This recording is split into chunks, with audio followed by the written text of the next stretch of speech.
the doing of the Lord. It's the doing of the Lord. It's the doing of the Lord. It's the doing of the Lord. It's the doing of the Lord.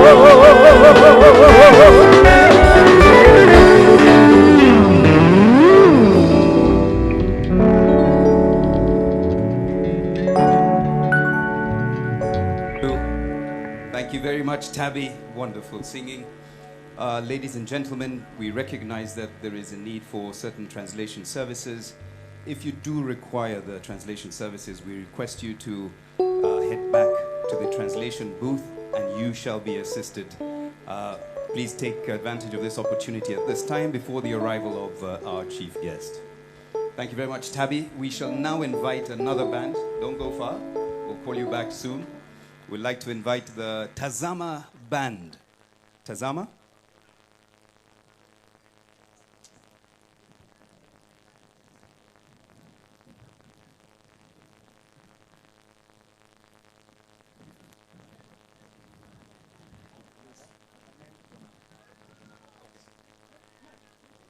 Tazama Band or Jonam, where are you?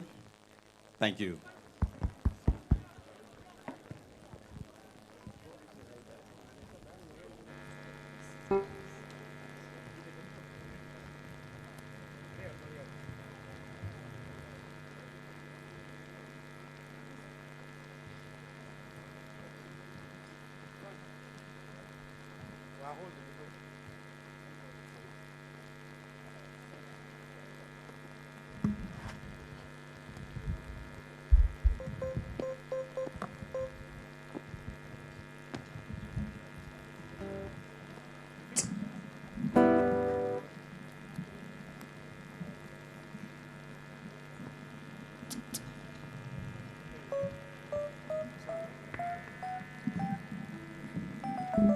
Yeah. Yeah.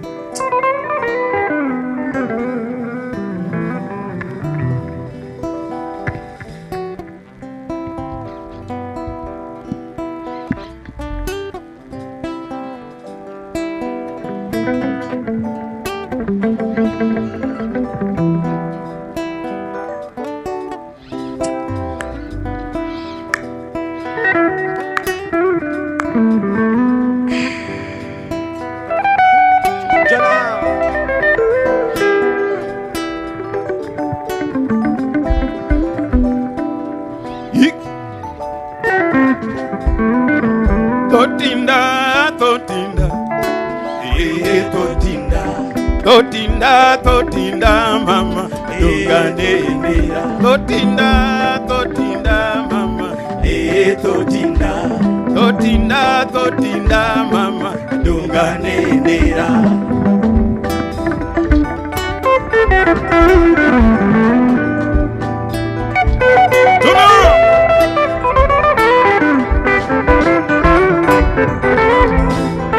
Once upon a time there was a woman, and that woman gave birth to me and you. Hapo awali palikuwepo na mumama mjasiri tena mwenye busara, na hivyo ndivyo tunavyoona maisha yetu. Life is a journey, don't make it fall. Life is a journey, don't make it fall. Yeah, totinda,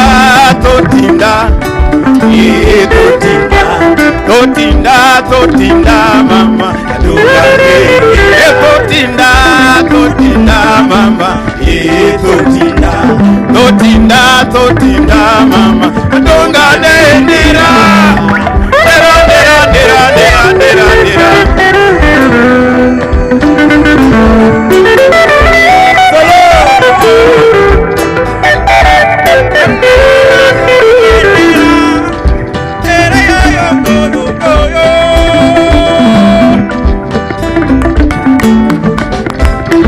Totingishika sitababaishwa, mbali tumetoka na mbali tunaenda, wabei sitotingishika sitababaishwa, mbali tumetoka mbali tunakwenda.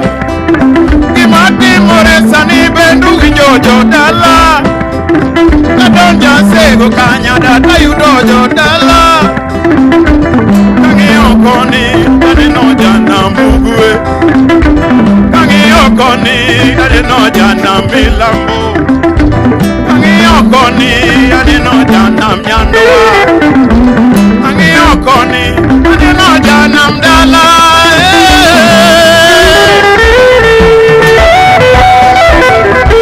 Totinda, totinda, mama. Totinda, totinda, mama. Totinda, totinda, mama.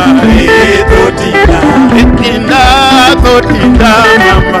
Toganera. Nera, nera, nera, nera, nera, nera, nera.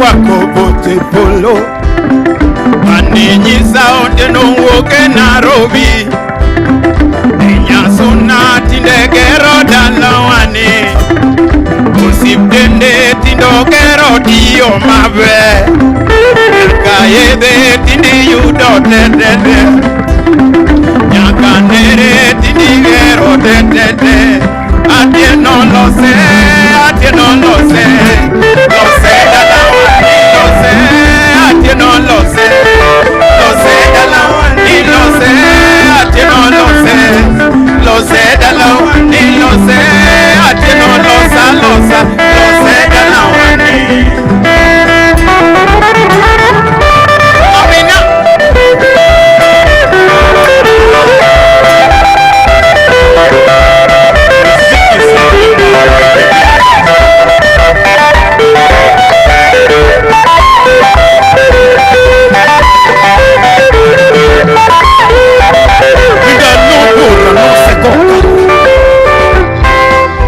Atieno nene wami pato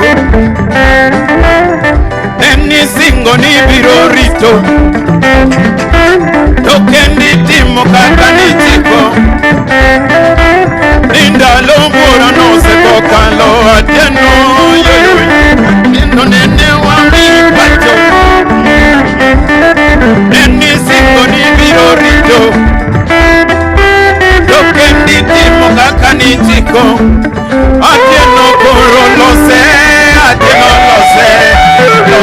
dalawani lo sé, atieno lo sé dalawani lo sé, atieno lo sé dalawani lo sé, atieno lo sé dalawani lo sé, atieno lo sé dalawani lo sé, atieno lo sé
translators to go ahead and make that very announcement. Yeah.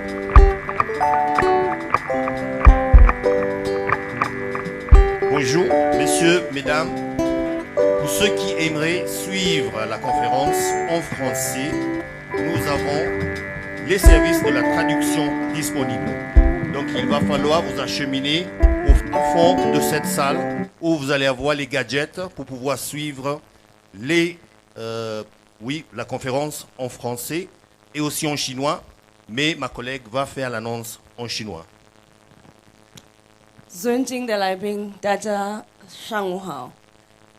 有哪些人需要翻译，请往后面去，会有设备让你们带上，然后我们会给你们翻译。往后面来啊，谢谢。Oh, thank you very much. Homabay umako mano. Bonjugi. All right. Gentlemen, let's proceed. Thank you.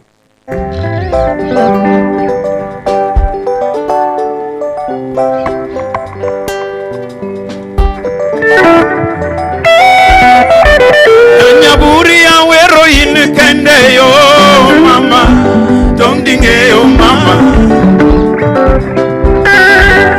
Nyaburi ya wero in kende yo mama, dongdinge yo mama. Inakeri Nairobi, inineno nyipinda. Inakeli yo mabe, inineno Jordana. Inakeli yo mabe, inineno Dalawa. Inakeli yo mabe, inineno Nyakawa. Inakeli yo mabe, inineno Jokanyanda. Inakeli yo mabe, inineno Jokabondo. Inakeli yo mabe, inineno Nyakabiwa. Inakeli yo mabe, inineno Nyakaki. Inakeli yo mabe, inineno Nyakadona mtetete manika.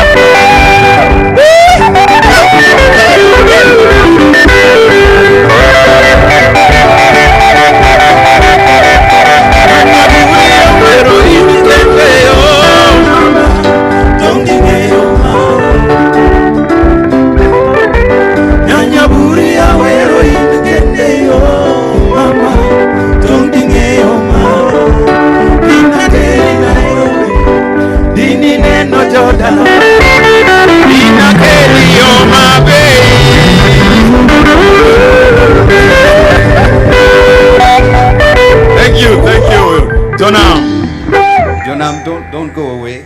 Just hang about. We'll still need you to perform. Ladies and gentlemen, can you see these originals? These trousers, Jonam trousers. Eh? They're found here in Homabay, correct? You made them here. All right, before you leave this conference, make sure you make your order. All right? It's a trade conference. So let's promote our fashion designers from Homabay. A quick request to the choirs and the staff members of Homabay County. We need you to make room for our guests and delegates who are here. Some of them are standing. And you know, we're very welcoming individuals. We request you to cooperate and assist by giving up your seats.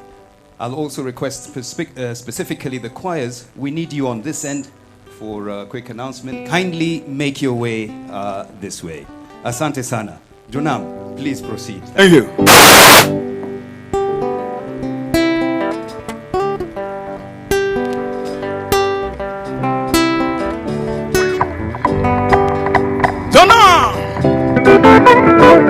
Jonam simply means somebody from the lakeside. Now we are Jonam.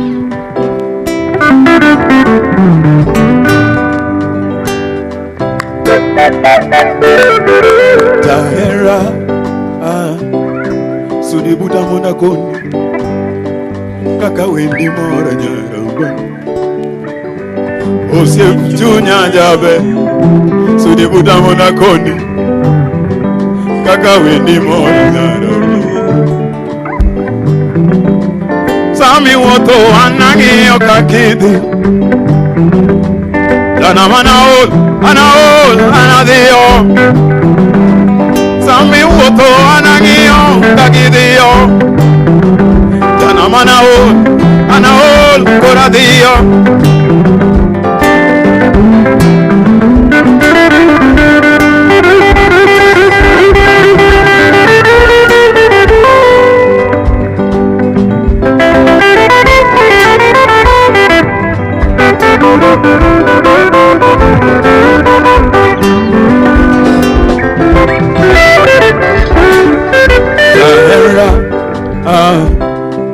Sudibuta monakoni kaka windi mora nyarabani simtunya jabe Sudibuta monakoni kaka windi mora nyarabani Sambidio anangio Sambibiro anaworo Sambidio anangio Sambibiro anaworo Winyo sungore Owangu winyo sungore Winyo sungore Owangu winyo sungore Ane winyo sungore Owangu winyo sungore Winyo sungore Owangu winyo sungore Katano Owangu winyo sungore Winyo sungore Owangu winyo sungore Winyo sungore Owangu winyo sungore Ani winyo sungore Owangu winyo sungore Winyo sungore Owangu winyo sungore Katano Owangu winyo sungore Katano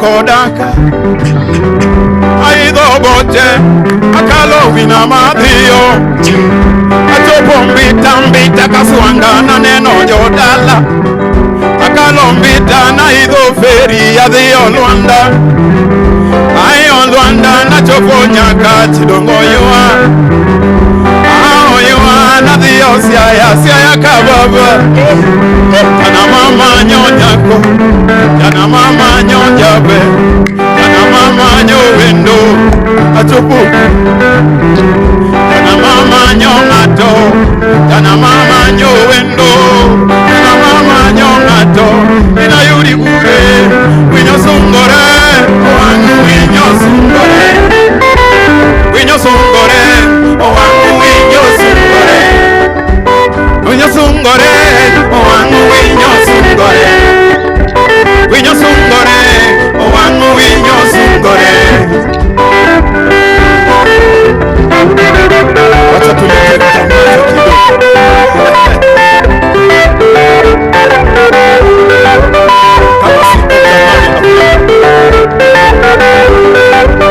Mimi nalo jambo la nisumbua Ulimwengu umepasuka mahali Mungu alipanga usiku saa ya kulala Mbona walimwengu umebadili mipango Usiku sasa imegeuka mchana Na mchana sasa ni kama usiku jameni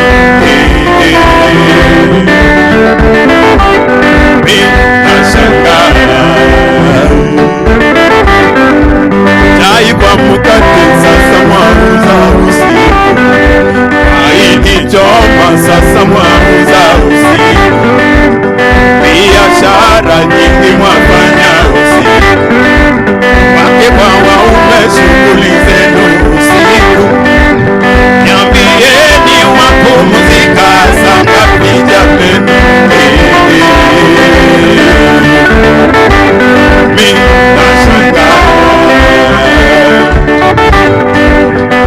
Yapewa na babu yangu kweli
family and we're making more healthy choices.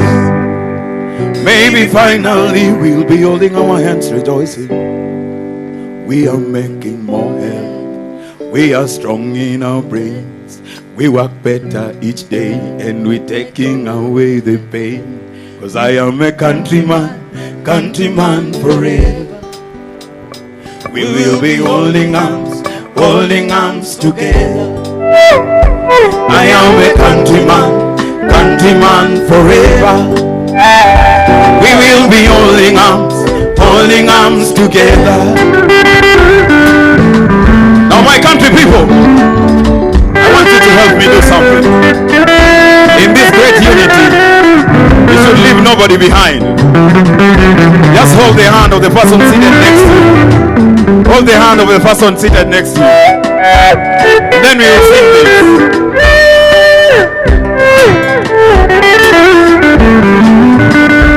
I am a countryman forever. We will be holding arms together. I am a countryman forever. We will be holding arms together. Forever countryman, together holding arms. Forever countryman, the countryman. Forever countryman, together holding arms. Forever countryman, the countryman, I'm the countryman.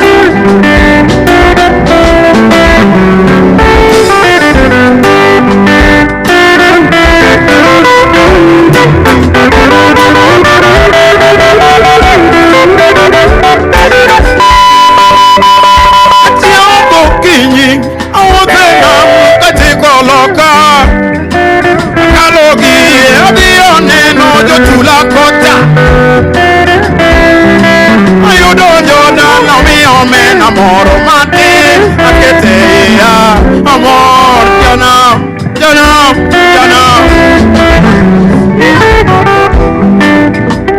Atiogo kinyi, aidoneli adiokota. Manakalo adioloka, jana. Omi amor, mate, aketeya, omijo maber.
Countryman forever.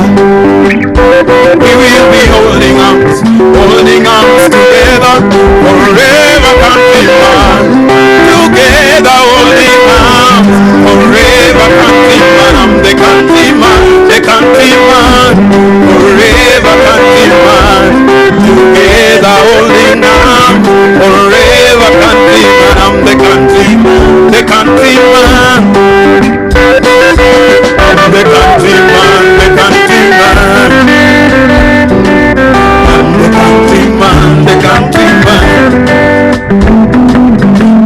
countryman. I'm the countryman. From Canada. I'm the countryman. Doma Bure. I'm the countryman. I'm Tumbi. I'm the countryman. Nakakisumo Bende. The countryman. You walk along. The countryman. In the Ostia. The countryman.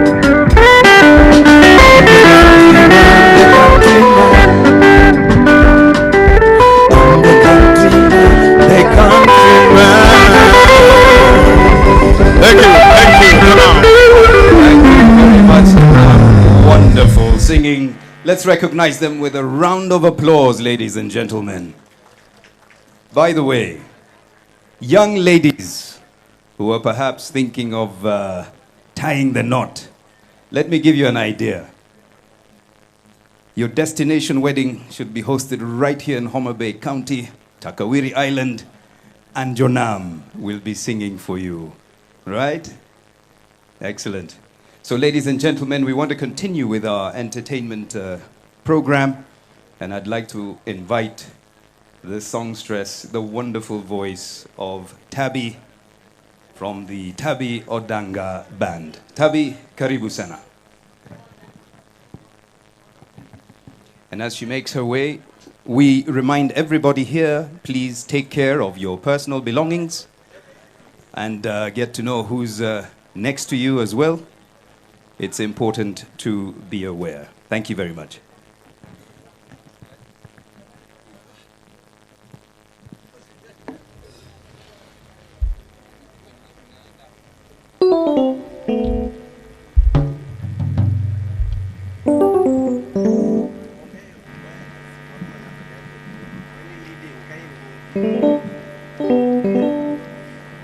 Yes.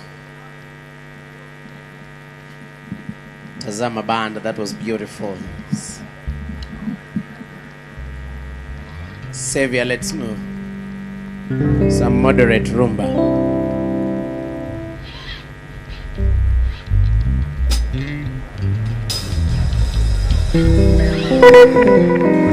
Yes. Yeah.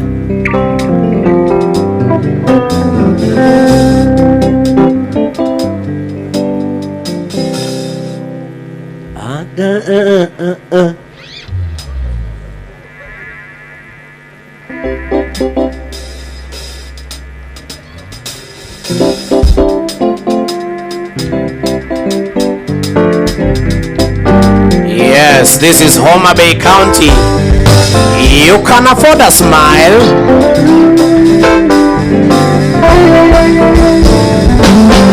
Usiwe serious sana, usikaze sura sana. You can afford a smile, tafadhali.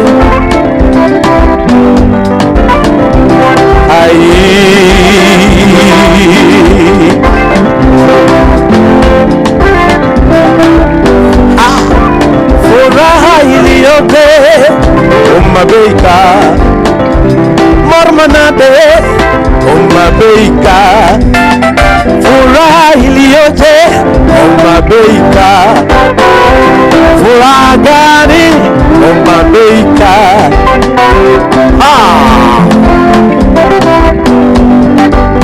Sauti ya muziki inakukaribisha umabeika. Sauti ya gitaa inakukaribisha umabeika. Sauti ya drum set inakukaribisha umabeika.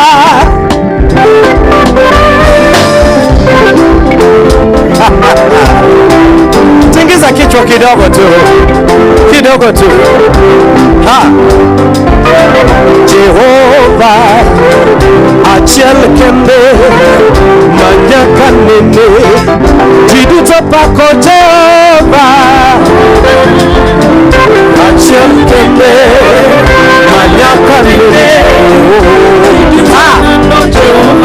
Jehova achiel kende, thank you, manyaka nene jiduto luongo Jehova. Yes, no,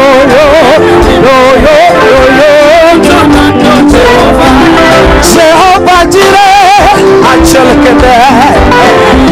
Yeye ni yule, achal kende. Jana leo na milele, achal kende. Tunamka asubuhi, achal kende. Usiku manyakache, achal kende.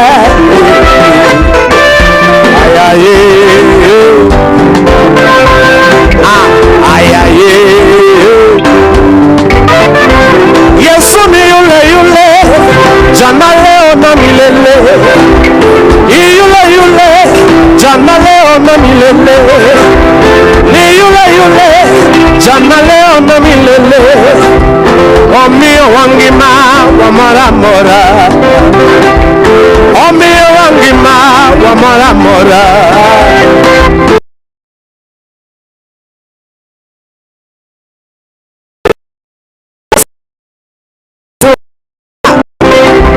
Muziki tamu tamu, tamu tamu wewe. Muziki kali kali, kali kali wewe. Hai!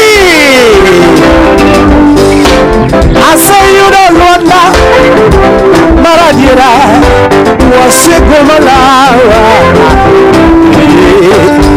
I say you don't wonder, oh, Maradira, Wasigumalawa. Kano yuda kendo, wanda, wanda Maradira, Wasigumalawa. I say you don't wonder, Makelongima, Yesuratego. You don't wonder, Makelongima, Yesusipna. You don't wonder, Makelongima, Yesuratego. Ana you don't wonder, Machelkene. Ana you don't wonder, Makelongima, you. Ana you don't wonder, Makelongima, yeah. Tabi sechoramo, bicho gelwanda. Wabira luonge, Yesurate. Wabira choge, Yesurate.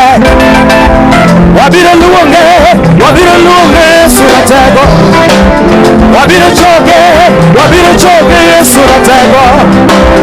Wabira luonge, Yesuratego. Wabira choge, Yesuratego. Wabira luonge, Yesuratego. Wabira choge, Yesuratego. Wabira luonge, Yesuratego. Wabira choge, Yesuratego. Wabira luonge, Yesuratego. Wabira choge, Yesuratego. Wabira luonge, Yesuratego. Wabira choge, Yesuratego. Wabira luonge, Yesu. Ayaratego yo. Wabira choge, Wabira choge Yesu yo. Wabira luonge, Yesu. Wabira choge yo yo. Ayaratego ye ye. Wabira luonge ratego yo.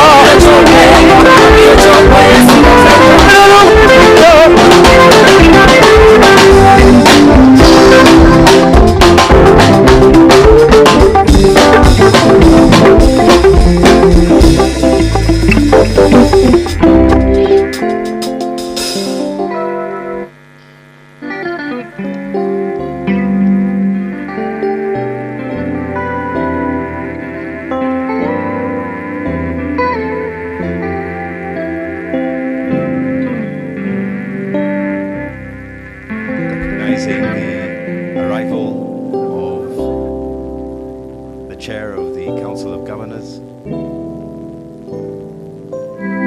along with our honored women governors, along with the ambassador to Kenya from the United States of America. And we are now waiting for our chief guest, who will be coming with our host governor. I'm tempted to ask, now that we have our leading women governors, how the dinner was last night, and now the special function that did not allow men went. But hopefully we'll hear a little bit about it later on. At this point, can I ask that we clear the front kindly? My media partners, photographers, and we leave only security and protocol, ensuring what needs to be ensured. Thank you so much.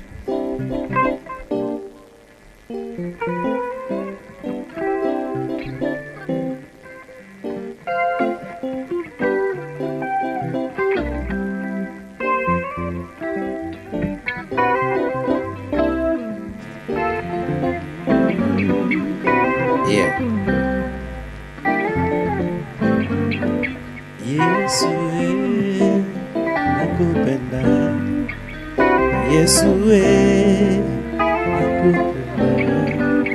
Savior, let's go.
Sema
Naona watu wanashangaa shangaa. Furahia muziki ya Yesu. Badi malo, badi malo, badi malo, badi malo. Twende bwana. Badi malo, badi malo, badi malo.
anazungukia maisha yangu, anashughulikia maisha yangu, anazungukia maisha nchi yetu, anazungukia maisha yangu, anazungukia maisha yangu, anazungukia maisha yangu,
disappoint. I know this Savior, He never disappoints.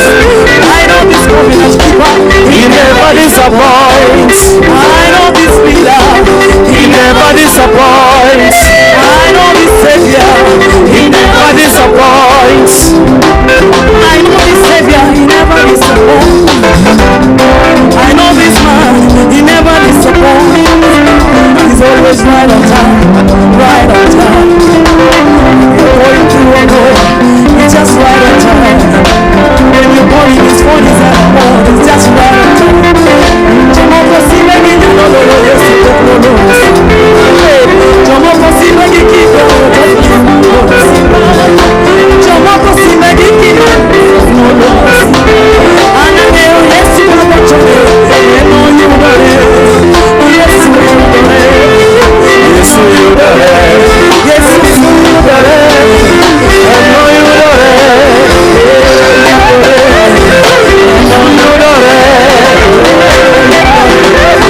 Eno yudore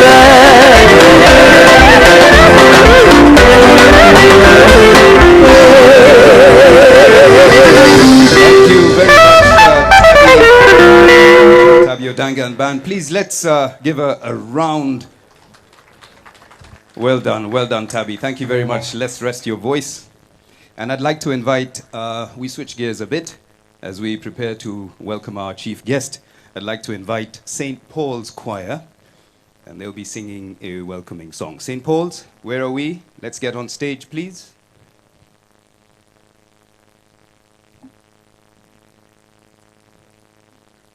St. Paul's Choir, I see you here. We can start making our way, please.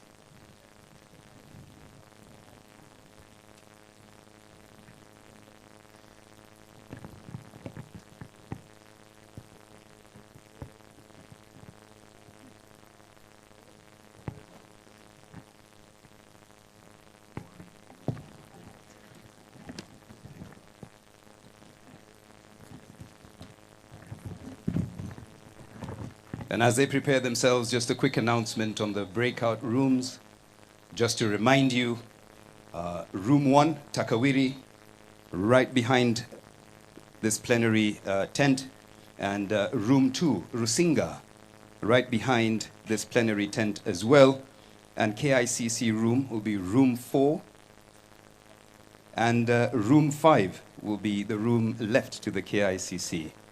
That is where we shall be hosting our afternoon breakout sessions. Asante.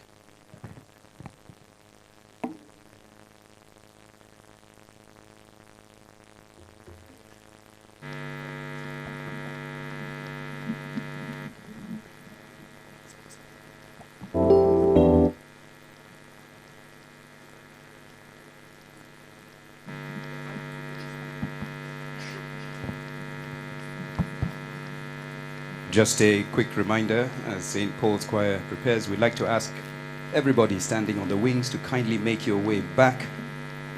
We'd like to request everybody to make their way back before our chief guest arrives. Kindly, let's step back. Thank you very much.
Your Excellency, the President of the Republic of Kenya, we appreciate you, His Excellency.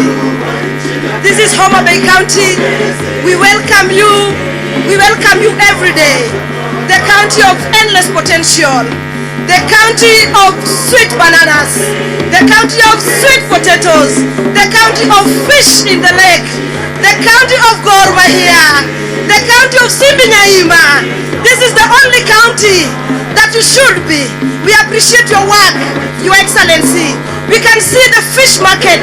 We can see the Homabay Pier. We can see the ring roads along the Homabay. We can see the urban roads that we did not have before. Your Excellency, welcome to Homabay County.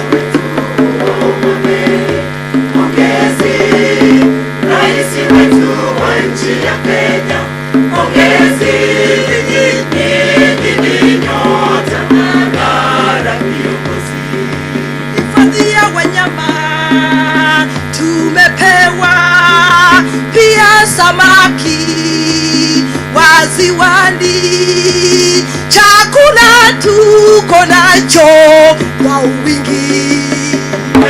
Kwa hivyo viongozi, viumbe wenye nguvu, tambua gavana wetu Homabay, pongezi rais wetu wa nchi ya Kenya, pongezi nyinyi nyote na kiongozi, gavana wetu wa Homabay, pongezi rais wetu wa nchi ya Kenya, pongezi nyinyi nyote na viongozi.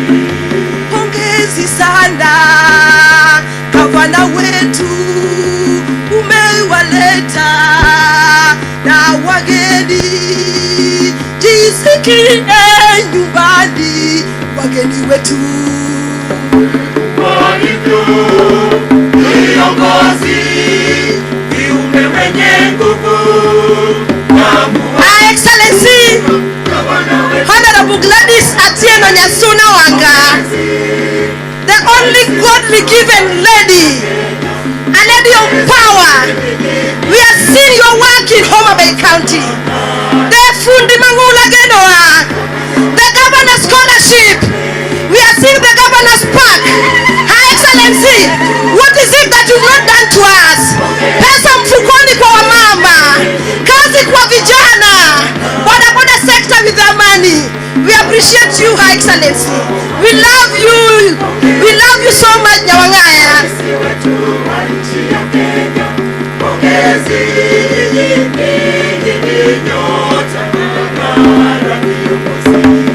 Gavana wetu Homabay, pongezi rais wetu wa nchi ya Kenya, pongezi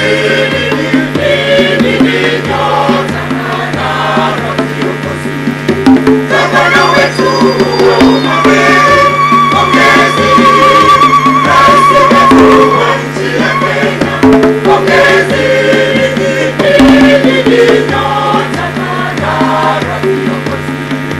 gavana wetu Homabay, pongezi rais wetu wa nchi ya Kenya, pongezi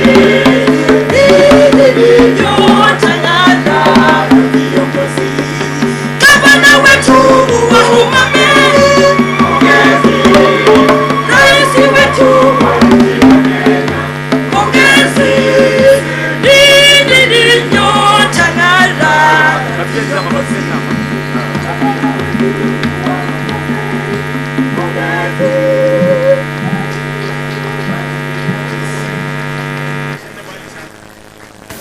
Thank you very much, St. Paul's Choir. Wonderful welcome song.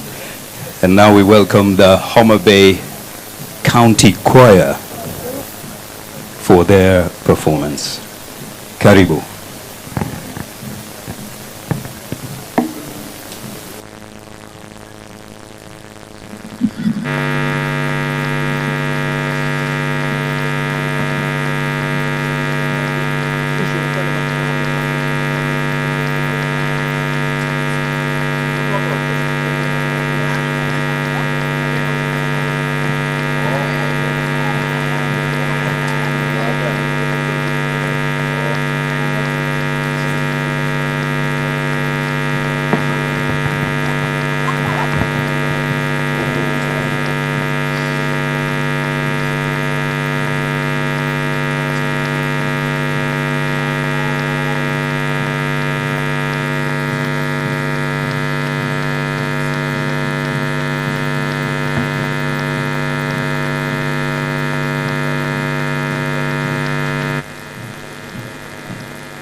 tunajivunia Homabay yetu, kaunti yapendeza, kweli yavutia, kaunti tuijenge.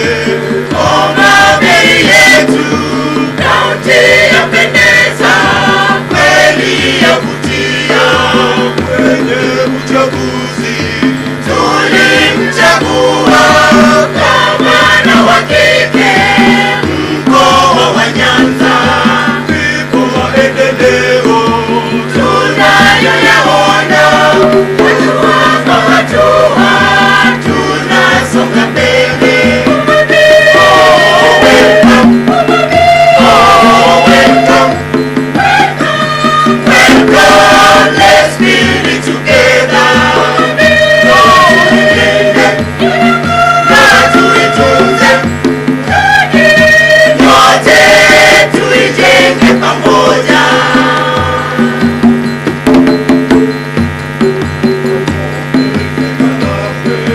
Twiga wazurura, kifaru yupale, na ndege wa anga, ziwa la Victoria, twiga na vikwazo, chemchemi ya moto, kweli ni ajabu.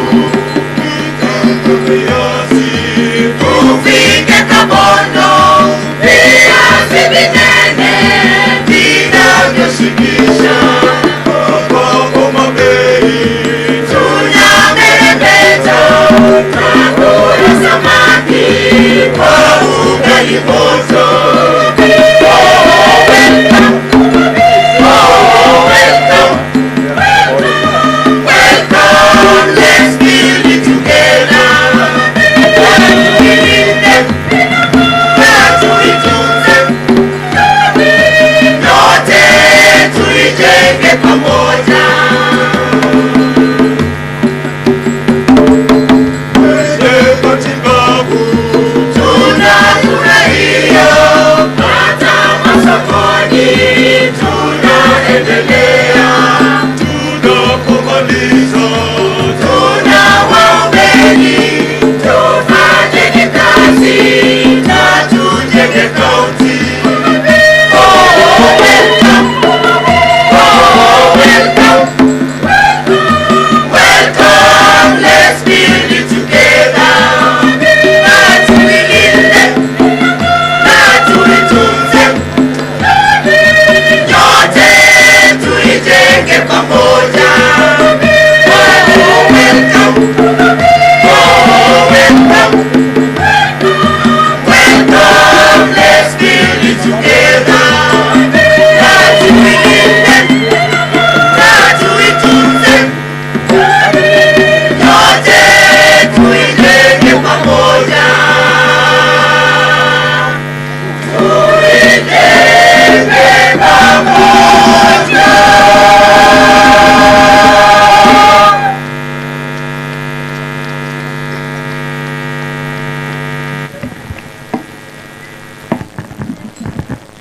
Thank you very much, the Homabay County Executive Choir. A round of applause for them, please, ladies and gentlemen.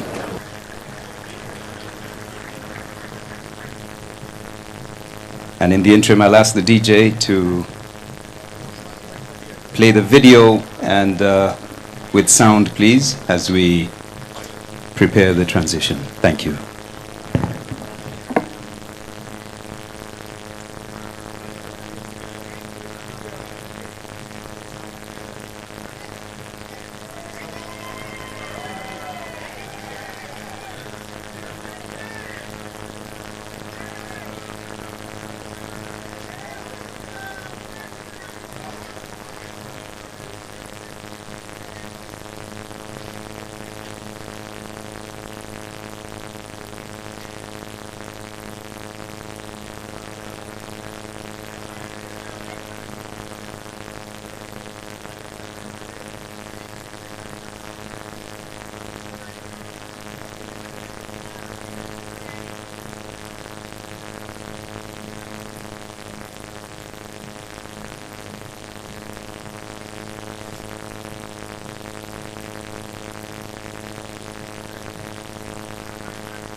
or invest. Visit Homabay, you'll be impressed. Come see the endless potential. Mazingira pia yaki presidential. Peaceful people in the nation. Come to visit quantity and quality. Shule za msingi, universities, hospitals with amenities. Book a flight to Singapore, airport. Lake Victoria ferry iko there for all our visitors are cared for. Karibuni home, karibuni home, karibuni Homabay, karibuni home, karibuni Homabay. Uruku County of values and culture. Barabara nyororo infrastructure. Samaki mifugo agriculture. Wildlife from a national park. Homabay's beautiful natural art. Simiaiba storyteller. Nyamgongo still in Homabay. Lego boys some expert. Homa Hill, Hot Springs, Rachonya Langwe Valley at the veg sides, grassy hills, conscious. Breathtaking island, Ufangano. Ukipiga picha nika ukungamo. Kakawiri wa essence kwa mfano. Basi karibuni karibuni karibuni karibuni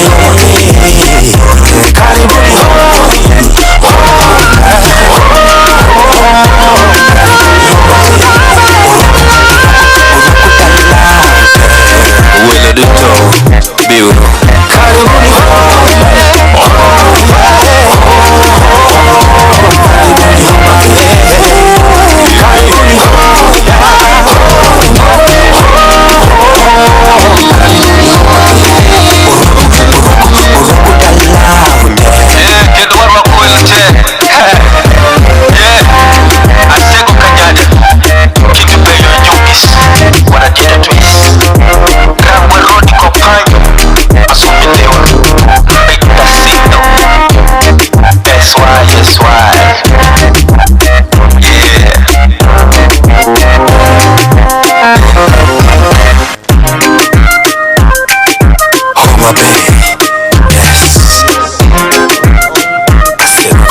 Simon on the beat. Karibuni Homabay.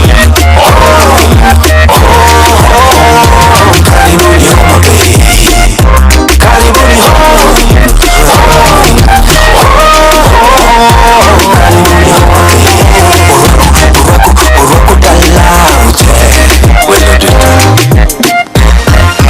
Counting with all of your interest.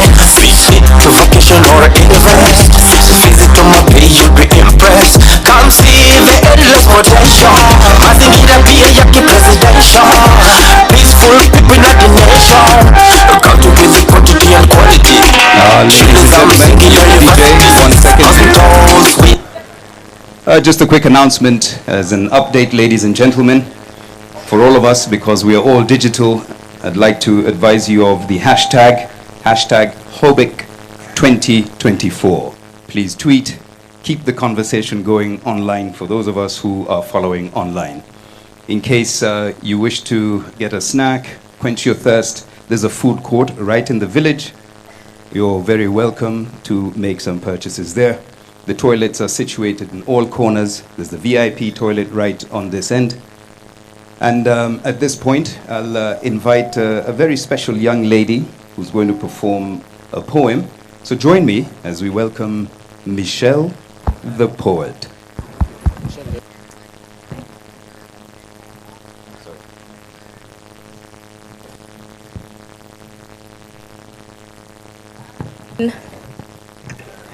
Good afternoon.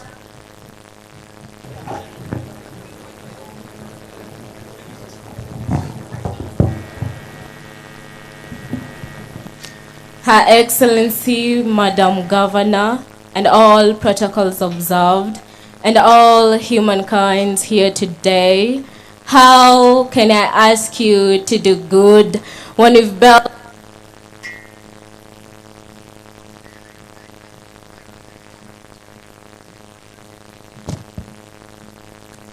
How can I ask you to do good when we've barely withstood our greatest threats yet? The depths of death, despair, and disparity, atrocities across cities, towns, and countries, lives lost, climatic costs, exhausted, angered, we are endangered, not because of our numbers, but because of our numbness. We are strangers to one another's perils and pain, unaware that the welfare of the public and the planet share a name: equality. Doesn't mean being the exact same, but enacting a vast aim to the good of this world to its highest capability. Therefore, the wise believe that our people without power leaves our planet without possibility. Therefore, we must go the distance, that this battle is hard and huge, that this fight we did not choose, for preserving the earth isn't a battle too big to win, but a blessing too large to lose. We can either divide and be conquered by the few, or we can decide to conquer the future and say that today a new dawn. We say that as long as you have humanity, we'll forever have hope.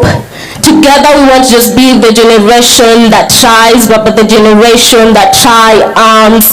So let us see a legacy where tomorrow isn't just driven by the human condition, but by our human conviction. Thus, let the crisis be our cry, our crossroads. We hope for tomorrow which shall meet for the heart of all this earth. Let this morn be sworn that we are one human kin, not grounded by the griefs that we bear, but by the good that we begin. To anyone out there, I only ask that you care before it's too late, that you live aware and awake, that you live with love in hours of hate. I challenge you to hear this call. I dare you to change our fate. Above all, I dare you to do good, for this world might be great. Thank you.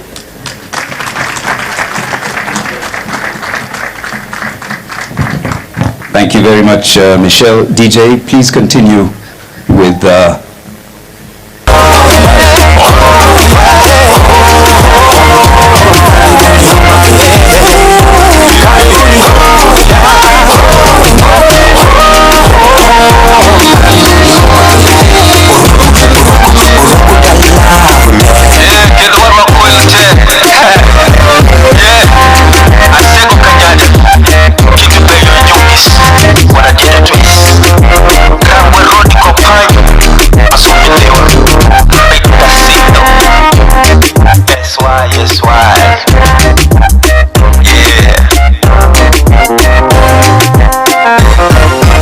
we want Homabay to become a city within the next decade. Homabay, yes. Simon on the beat. Karibuni home. Karibuni Homabay. Karibuni home. Karibuni Homabay. Uruku dalaute. Well done. Counting with all of your interest. Visit to vacation or invest. Visit Homabay, you'll be impressed. Come see the endless potential. Mazingira pia yaki presidential. Peaceful people in the nation. Counting with the quantity and quality. Shule za msingi universities. Hospitals with the amenities. Book a flight to Kabumbe Airport. Lady Victoria Ferry iko there for all our visitors are care for. Karibuni home.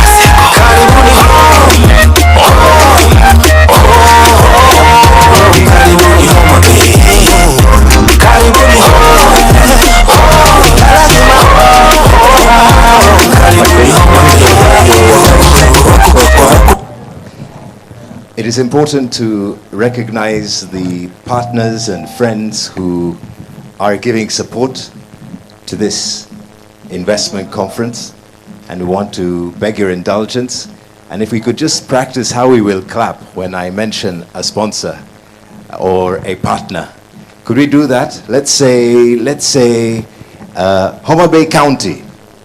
How will you clap, please? Only Ambassador Whitman is clapping. Can we try that again? Homabay County, 1, 2, 3. Let's try again. Homabay County. 1, 2, 3. Homabay County. We might get to yours and not say, and no one will clap. Okay. All right then. So, first of all, indeed, we want to appreciate the national government of Kenya. If I was doing this with His Excellency here, the national government of Kenya. Thank you. The county government of Homabay. The Kenya Shipyards Limited. CPF. Kenya Airports Authority. Safaricom. Kenya Ports Authority. Carry on. Thank you. Gatsby Africa. KCB Bank. FAO, the Food and Agricultural Organization, and DTB. USAID. UK Aid. REAL, that is Rivertex East Africa Limited. ABSA. NHC. LAP Fund. CDC. and Act Change Transform. EcoBank, the Kenya Revenue Authority, Light for the World, Skyward Express, Ken Invest, Magical Kenya, and the Kenya Medical Training College. The Kenya Wildlife Service, Eco Network Africa, KEPSA, and PS Kenya. EABL, Victory Farms, African Guarantee Fund. KICC, German Corporation, Equity. GIZ, Tourism Fund, Kenya National Chamber of Commerce and Industry, and the Council of Governors. Cooperative Bank of Kenya, Lake Basin Development Authority, and the Kenya Institute of Curriculum Development. USA Private Sector Engagement Program, Anderson, and Renegade Air. Caetano Parts. Okay, just energize. We're nearly finishing. Caetano Parts, Madison, Arambe Sacco, Capwell Industries, the Kenya Bankers, and Kenya Power Pension Fund. The people of Homabay, the people of Kenya, the people of the world. Thank you so much. I see you'd have finished. Thank you so much. Thank you. Let us wait for the Peter. The next is getting into statement government. Yes. Thank you. DJ, kindly put some hold music.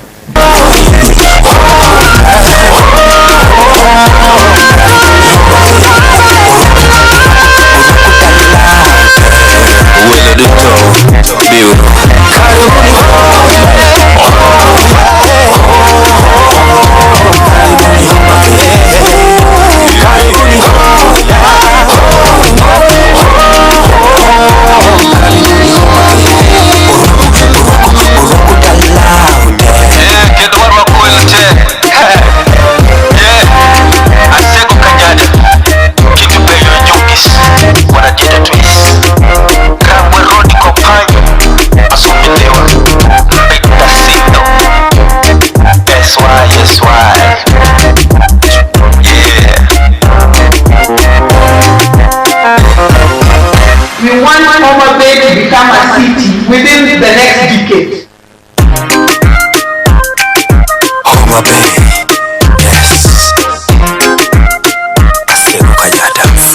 on the beat. Karibuni home,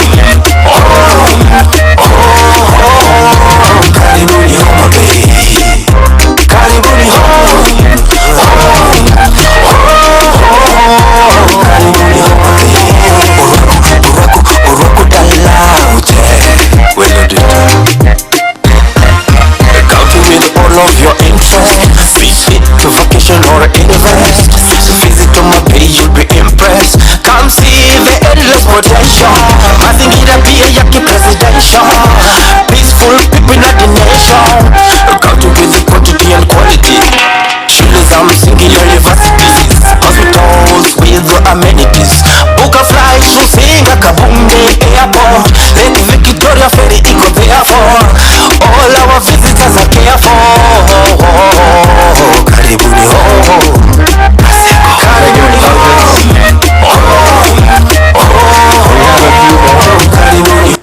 We have a few more people to recognize.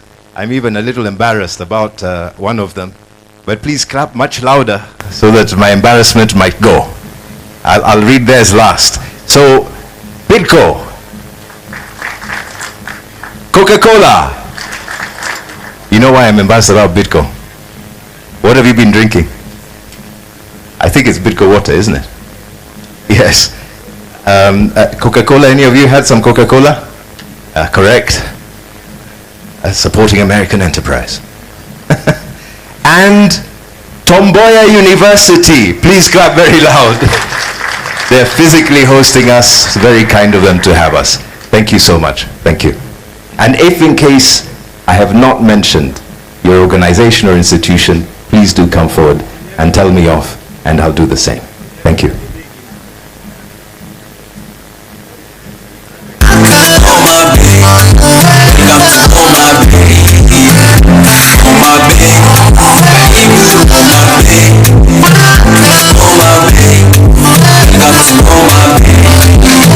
Karibu Homabay na siwari, ngoja kwanza tukupikie samaki hadi ulambe sahani ujihisi nyumbani.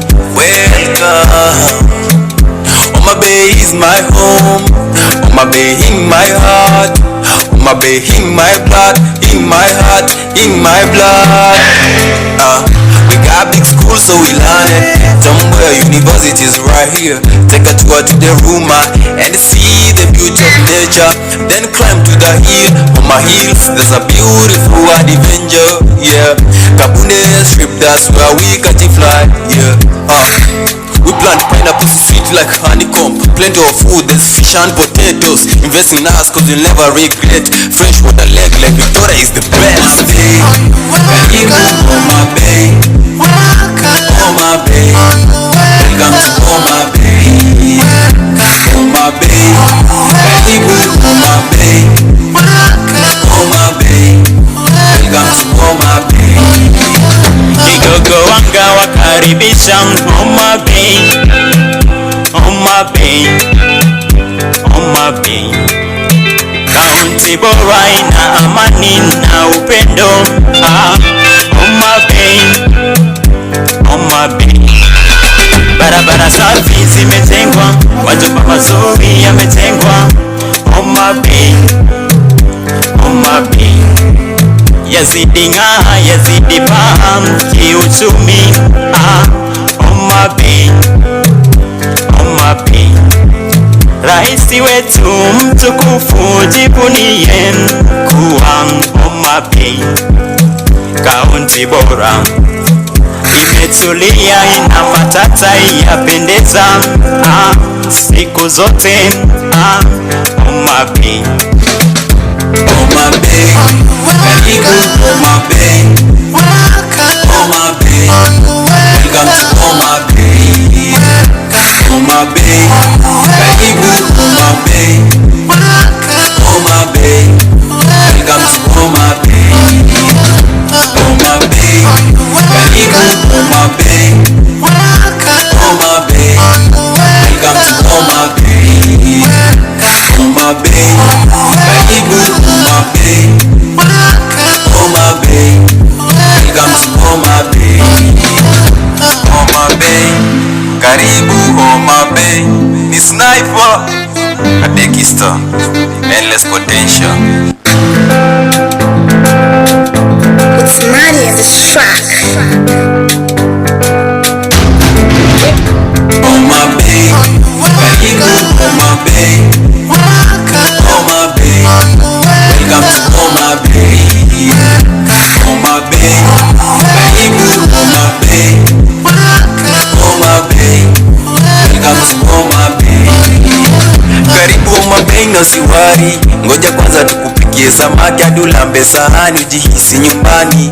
Welcome. Homabay is my home, Homabay in my heart, Homabay in my blood, in my heart, in my blood. We got big schools so we learn it. Somewhere universities right here. Take a tour to the room and see the beauty of nature. Then climb to the hill. On my hills there's a beautiful adventure. Yeah, Kabune strip, that's where we catch a fly. Yeah. We plant pineapple sweet like honeycomb. Plenty of food, there's fish and potatoes. Invest in us cause you'll never regret. Fresh water lake like Victoria is the best. Karibu Homabay, Homabay, welcome to Homabay, Homabay, karibu Homabay, Homabay, welcome to Homabay. Kigogo Wanga wakaribisha Homabay, Homabay, Homabay. Kaunti bora ina amani na upendo. Homabay, Homabay. Barabara safi zimetengwa, majumba mazuri yametengwa. Homabay, Homabay. Yazidi ng'aa, yazidi paa kiuchumi. Homabay, Homabay. Raisi wetu mtukufu jivunie kuwa Homabay kaunti bora, imetulia ina matata yapendeza siku zote. Homabay, Homabay, karibu Homabay, Homabay, welcome to Homabay, Homabay, karibu Homabay, Homabay, welcome to Homabay, Homabay, karibu Homabay, Homabay, welcome to Homabay, Homabay, karibu Homabay, Homabay, welcome to Homabay. As you can see, our chief guest is Homabay, His Sniper, the President of the Republic of Kenya. See, we're going to It's Maddie in this track. presentation on the whole thing. Homabay, karibu Homabay, Homabay, welcome to Homabay. As you follow the activity along with other VVIPs and sporting events, it is important that we recognize one more, and that is the Special Economic Zones Authority. Please join me in clapping for the Special Economic Zones Authority. We'll be having an important launch later on, and we'll learn more about them. Thank you, Mike. And we also want to take this opportunity to recognize our sign language interpreters, Antonine Atieno, John Miruka, Christine Akinyi, Sarah Ruto, and Lillian Olela. Thank you very much. Let's clap for them, please. DJ. Invest in us cause you'll never regret. Fresh water lake like Victoria is the best. Karibu Homabay, Homabay, welcome to Homabay, Homabay, karibu Homabay, Homabay, welcome to Homabay. Kigogo Wanga wakaribisha Homabay, Homabay, Homabay.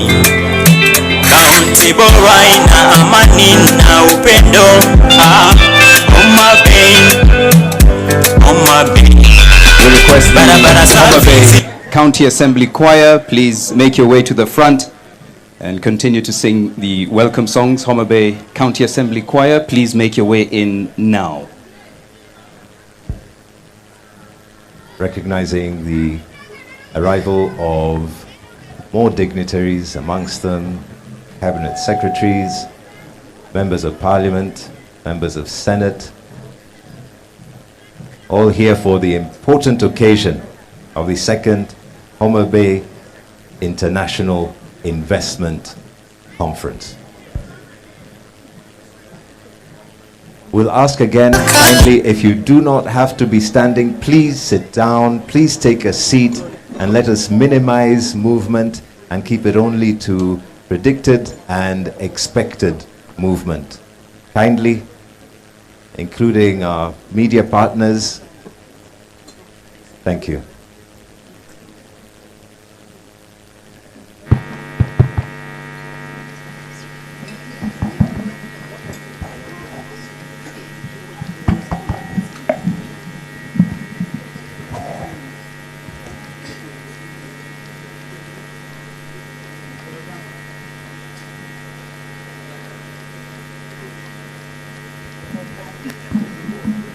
Please start.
Wanakenya tushikamane, tuijenge taifa letu katika nyanja mbalimbali, michezoni na tamaduni. Wanakenya tushikamane, tuijenge taifa letu katika nyanja mbalimbali, michezoni na tamaduni. Tusisitize umoja katika jamii zetu, tuboreshe uwiano na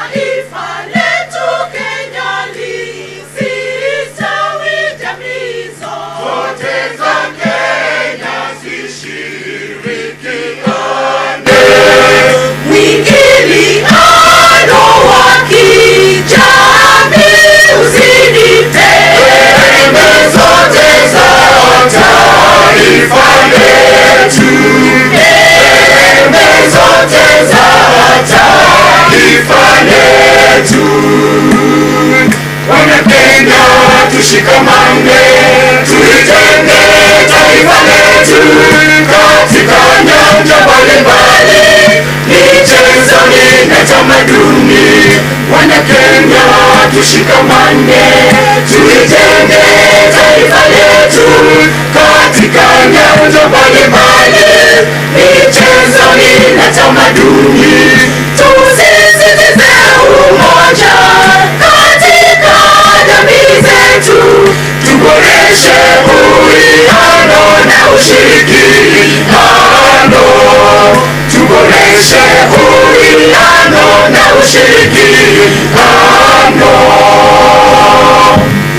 Wana Kenya njoni tucheze michezo kwa tabia umoja, tudumishe amani Kenya kwa njia nzuri kabambe ya michezo, na tucheze nyimbo zetu na ngoma. Kenya sote tucheze bila uoga, tulielimishana sote tamaduni zetu Kenya, umoja wetu Kenya, tulinde tena tucheze michezo na tamaduni, unganisho cha kweli wa umoja wetu.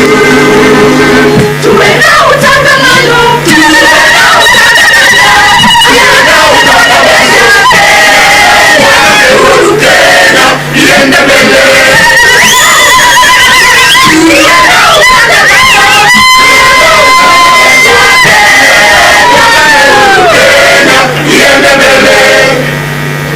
Kenya iende mbele.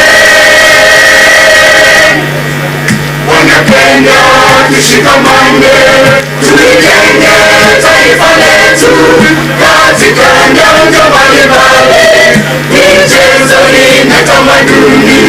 Wana Kenya tushikamane, tuijenge taifa letu katika nyanja mbalimbali, michezoni na tamaduni. Tusisitize umoja katika jamii zetu, tuboreshe uwiano na ushirikiano, tuboreshe uwiano na ushirikiano.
Lord, I keep so busy praising my Jesus. Keep so busy praising my Jesus. Keep so busy praising my Jesus. Ain't got time, cause when I'm healing the sick, when I'm healing the sick, when I'm healing the sick, ain't got time today, cause it takes all of my time. It takes all of my time. If I don't praise them, the rocks gonna cry out. Glory and honor, glory and honor. Ain't got time, Lord. I keep so busy working for the kingdom. Keep so busy working for the kingdom. Keep so busy working for the kingdom. Ain't got time, cause when I'm feeding the poor, when I'm feeding the poor, when I'm feeding the poor, ain't got time, cause it takes all of my time.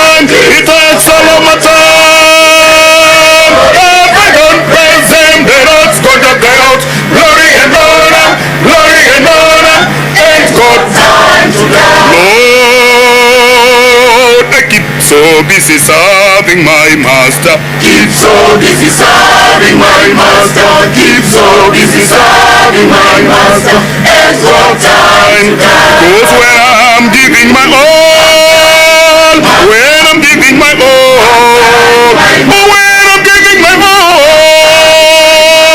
it's got time. Cause it takes all of my time.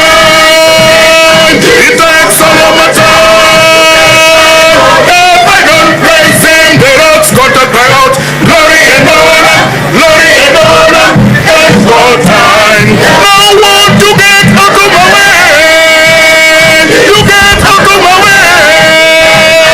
If I don't praise him, the rocks got to cry out. Glory and honor, glory and honor, it's got time tonight. Tuwapigie makofi tafadhali. Thank you very much. Taomba tafadhali tuweze kuondoka sasa tukitarajia kumpokea Rais wa Jamhuri ya Kenya.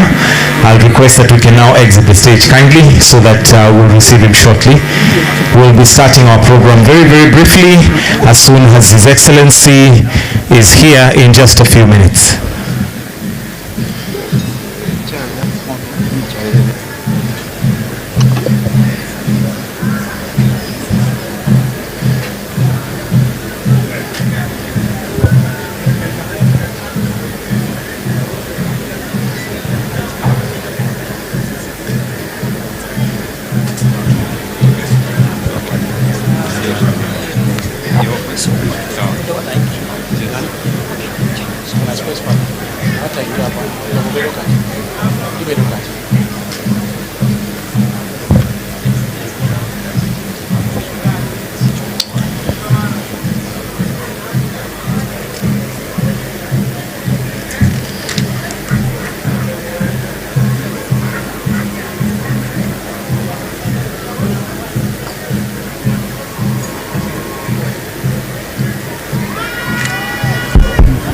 Let us all rise. Sote tusimame tukimkaribisha Rais wa Jamhuri ya Kenya.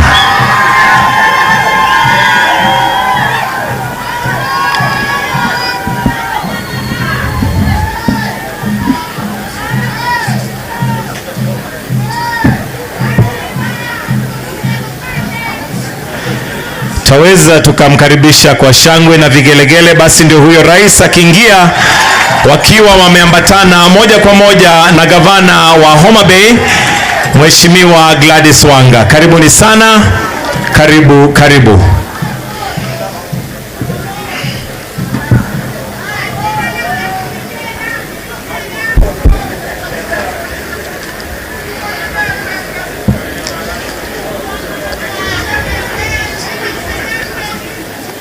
Naomba tubaki tumesimama ili tuweze kuanza na wimbo wa taifa. So I request that we all remain standing. We'll start with the national anthem, followed by the East African anthem before we proceed with the rest of the program. So kindly, if there's anybody who is seated, I request that we all be upstanding as we start with the anthem. I'll request that all the photographers and media in front, kindly let's clear so that we may begin with the national anthem in just a second. Let us begin with the national anthem.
I'll request that we remain standing as we start with a word of prayer from Raphael Obego. Karibu. All heads bowed, please. King of kings and Lord of lords, he who dwells in the heavenlies above, hallowed be thy name today and forevermore. It has behooved you to spare our lives, thus bringing us this far. We are gathered here for this conglomeration. We want to commit His Excellency, the President, into your hands. As you bless him, I pray that you are going to bless this county, the county of endless potential. So, Father, as we begin, we invoke your presence in our midst. I pray for a moment of a jokand, a moment of a brouhaha, a moment that is going to result into a quantum leap. May you keep at bay every single jungle maneuvers that may be orchestrated by the devil to thwart your dealings in regard to this particular conference. For this is my sincere circumambulation, for I supplicate in the name of God the Father, the Son, and the Holy Spirit. Somebody say amen.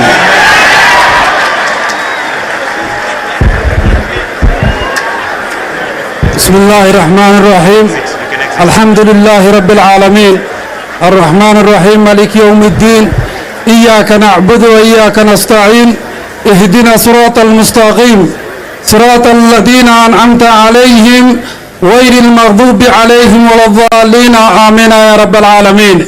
يا الله مجالي كينيا يتو، يا الله مجالي رئيس يتو جمهورية كينيا، يا الله وجالي مغفناز يتو، يا الله وجالي viongozi wetu, ya Allah mjalie kaunti yetu, ya Allah mjalie gavana wetu Gladys, ya Allah mjalie hafla hii, amina ya rabbal alamin. I kindly request that we resume our sitting positions. Your Excellency, the President of this great nation, Dr. William Samoei Ruto, Your Excellency, the Governor of Homabay, Madam Gladys Wanga, Your Excellency, the COG Chair, Madam Anne Waigoro, Your Excellency, Ambassador Meg Whitman, all governors present, all cabinet and principal secretaries present, all local and national leaders present, distinguished guests, ladies and gentlemen. Your Excellency, sir, at this point, allow me to invite the Governor for Homabay, Madam Gladys Wanga, to now come and lead us in the rest of the program. Tumkaribishe kwa makofi tafadhali. Welcome, Governor. Thank you very much, Your Excellency, the President of the Republic of Kenya, and all protocol observed for the sake of time. Your Excellency, we really thank you for making time to be with us. We know that your schedule is crazy today, and it took a big sacrifice for you to come and be with us at the second Homabay International Investment Conference. You gave us an hour.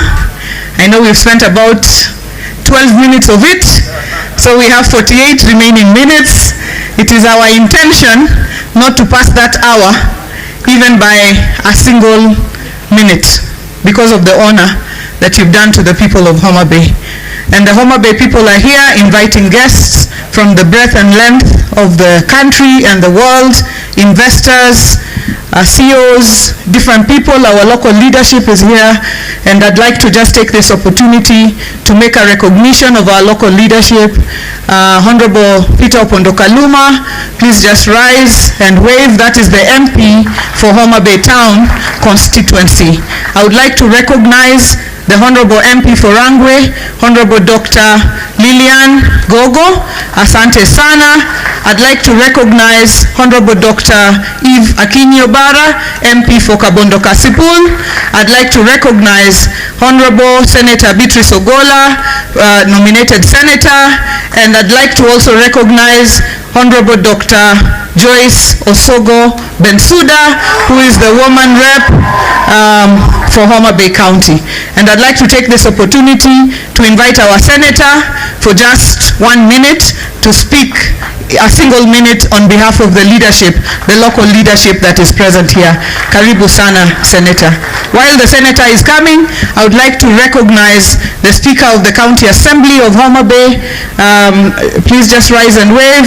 Honorable members of the County Assembly of Homabay, tafadhali msimame, mtambulike. Asante sana, it's a full house here. Members of county assemblies from different counties, you will be recognized as we proceed on. Senator. Thank you, Honorable Governor. Your Excellency the President, Excellency Ambassadors, other governors present, Honorable Members of Parliament, distinguished leadership. I didn't know I was going to speak so fast because I thought we'd get some breathing space. But let me take this opportunity on behalf of the leadership of Homabay County to welcome the President to Homabay. It is a bay of endless potential, and we are here. We have no contradiction being present as leadership from this region to sit with the leadership of the national government, because Article 187 of the Constitution encourages collaboration between national and county governments. And so we are here properly, and our conscience is very clear that the national government and the county governments must work together to unlock the opportunities that exist at the grassroots. Devolution reminds me of the parable of talents that you find in the Bible, that people were given talents according to their ability. There are some who decided to bury their talents, and there are those who decided to multiply their talents. Gladys Wanga in Homabay has chosen not to bury that talent. She has chosen to invest that talent. And that is why today, as a county and as a region, we are proud to host this second investment conference. Within one generation, perhaps Homabay will be the Dubai of this country. Perhaps Kirinyaga, where the distinguished chair of the COG, would be the Abu Dhabi of this region. But definitely there will be some counties that will not feature anywhere on the map because perhaps their leadership have chosen to bury their talent. As I conclude, we here in Homabay are very prayerful, and Mr. President, we continue praying for you, because as fishermen, we have a saying about the captain of the ship.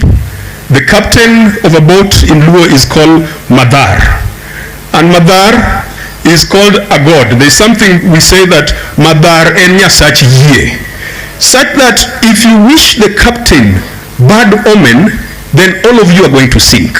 So we cannot afford to wish you ill because you are the captain of the ship, and we are all in it. And if we wish you ill, we are all going to collapse and sink in the lake.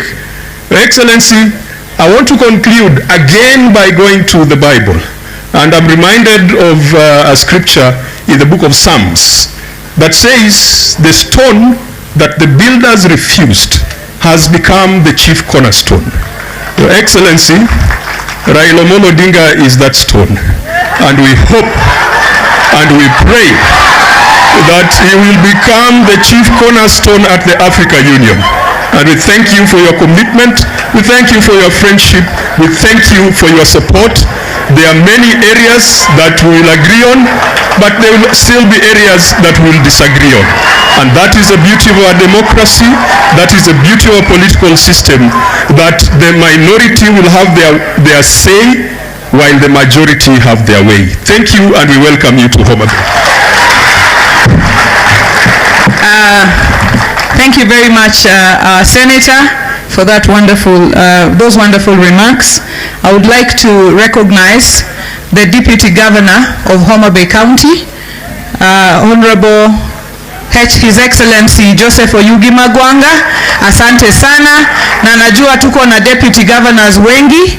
Tafadhali Ayub Savula, Deputy Governor of Kakamega, is here.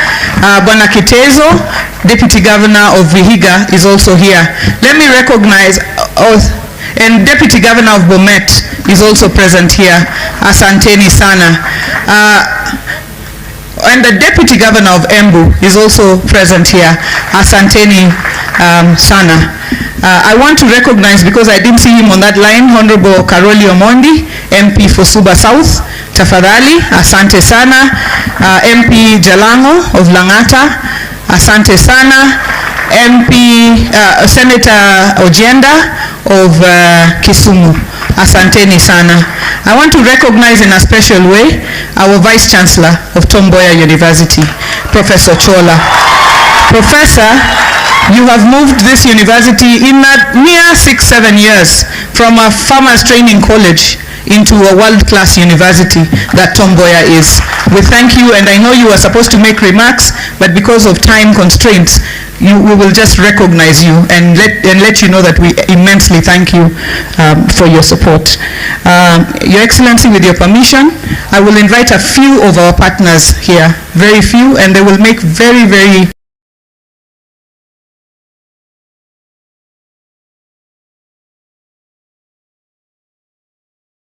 And we have here, Your Excellency, governors. We have Governor of Siaya here, His Excellency Orengo, Governor of Machakos here, Her Excellency Wavinya Ndeti, Governor of Nakuru here, Her Excellency Susan Kihika, Governor of Embu here, Her Excellency, she's also chairman. We call her chairman of, the party we would like to be bigger than, but is trying to be bigger. We say, anyway, chairman and Governor of Embu, Her Excellency Cecily Barire, and of course the chair of the Council of Governors, Anwar Guru, and Governor of Kericho County, Eric Mutai, and we are very, very happy to have the governors present here with us. So if I invite you, please just know that we have a very short time, and I'd like to invite Gatsby Africa, if you can just take your 2 minutes to come. Please, Bwana Sam, haraka kidogo, tafadhali. Ni dakika ni 2 na tutamalizia hapo. So we will have Major General Otieno, Jules Ngankan, Miss Nessim Devji, and Paul Russo. Please be nearby if you're a bit far. Your Excellency, sir. Go to the speech. No, I'm reading the speech. All protocols observed. Today is a great day because we're in Homabay, where we've been supporting a county that has potential in commercial aquaculture. And I'll just take less than a minute to say, Your Excellency, that there are many sectors in Kenya that have really good opportunities for sectoral transformation for the economy. And this is the work that Gatsby Africa does, and we are championing that with the Governor of Homabay, and we're very happy that this is the day that we can actually show the potential for that sector. So we welcome you all, and we hope that you come to the session in aquaculture in the afternoon to see the potential that this country has. Thank you. Thank you very much. Gatsby, Your Excellency, has done a spatial mapping of the lake. It's just going through the processes to get to cabinet. But now we know where we can put fish cages, we can put this or the other without guessing. So it's a great job that Gatsby have done. Let me invite Major General. Please, you have 2 minutes. This is Shipyard. Karibuni, you are one of our biggest partners here.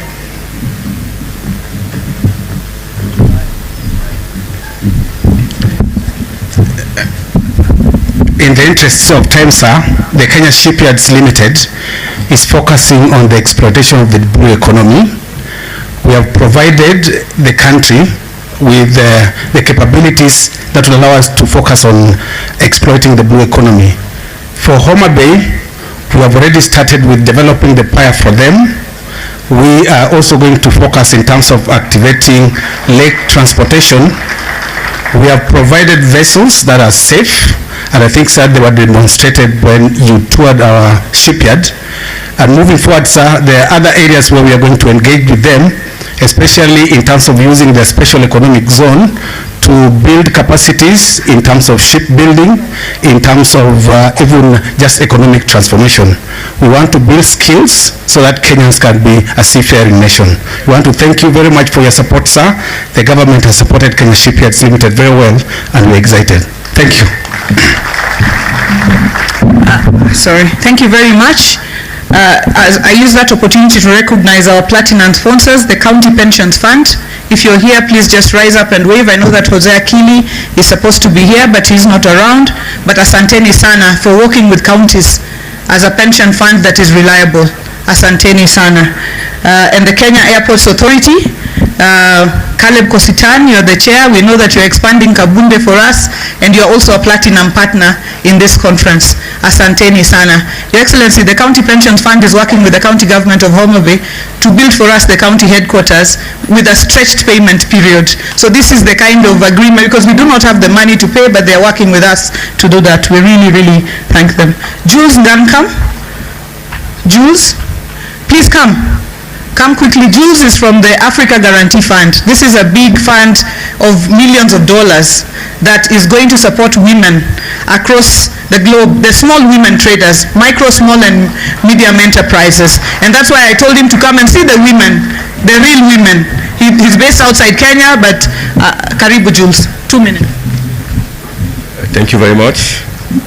His Excellency Dr. William Samoei Ruto, the President of the Republic of Kenya, all protocol officers in a matter of time, ladies and gentlemen, I'm honored to represent the African Guarantee Fund at the second County Investment Conference.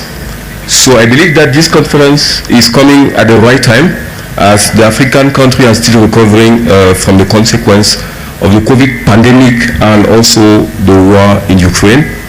So these two events has led to the increase of bad loan in the bank's portfolio, the worsening of the food crisis and the currency depreciation. So when we talk about the currency depreciation, it's not just a Kenyan challenge. You know, I was in Nigeria last week. You know, 1 year ago, the Naira was $400 to $1, and today is 1,600. So it has depreciated 4 times. When you take the case of Ghana, the Ghanaian cedi went from 5 cedi to $1 to 15, 3 times. You also take the case of the Egyptian pound in North Africa. So the pound in Egypt went from 15 to 30, so 2 times. So I think we need to commend the government of Kenya for all the measures that they have been able to put in place, you know, to sustain the currency. So we are here today about unlocking the potential. How do we unlock that potential? And this is the role of the African Guarantee Fund, to be able to work together with the SMEs. And what we have been able to do so far is that over the last few years, we have unlocked $1 billion of loans to the SME in Kenya. So we currently work in 45 countries in Africa, where we've been able to unlock $5 billion of loans. So we are very happy to be here. And we would like to work with all the countries in Kenya, but we do believe that we need to start with the country of Homabay, where there is a lot of potential, and we really need to all come together, the private sector, the public sector, the financial sector, to unlock the potential. Thank you very much. Asante Simi. Thank you. Thank you very much, Jules. We are happy that you're planning to start with Homabay. Pia tuko hapa na governors ambao wamefika Homabay. Hawa ni marafiki wa Homabay. Majority Leader of the National Assembly, Kimani Machungwa Ichungwa. Karibu sana. Kimani Machungwa Ichungwa. That's how I call him. He's my colleague for a long time. Asante sana. Let me now invite Ms. Nasim Devji, who is the CEO of Diamond Trust Bank. Karibu. In just 2 minutes, I hope you will be able to deliver the message. Sorry.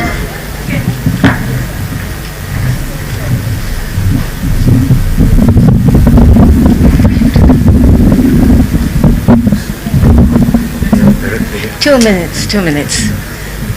Your Excellency, President of Republic of Kenya, William Samoei Ruto, all dignitaries, protocols observed. Jo Homabay Amosu. Jo Homabay Amosu.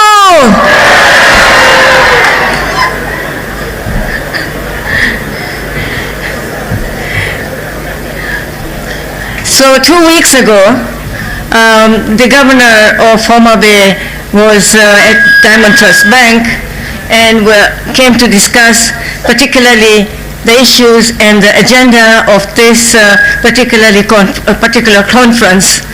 I was really impressed with this lady's energy, impressed with her courage, impressed with her strength. And I said to her, how can we help you? Is that right? And we went on discussing, we had some lunch together, and we agreed on certain areas of support from Diamond Trust Bank, which includes financial inclusion, which includes financial literacy, low-cost housing, and support for blue economy. So these are the 3 or 4 or maybe 5 areas that we will support the governor with. Governor, thank you very much for encouraging me to be here, because I'm really for supporting women. I myself is a woman who come from a very, very marginalized family. But nothing stopped my journey, nothing should stop the journey of our Governor Gladys and all other governors, the G7 whom I met last night. And I have to say something else, otherwise my staff will get really mad at me, and that is the word called erokamano. Erokamano.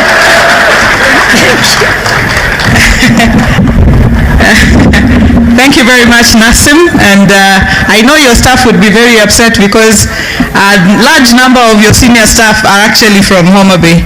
So we thank you for that partnership. I want to now welcome Paul Ruto, Group CEO of KCB, who are also our great partners, in 2 minutes.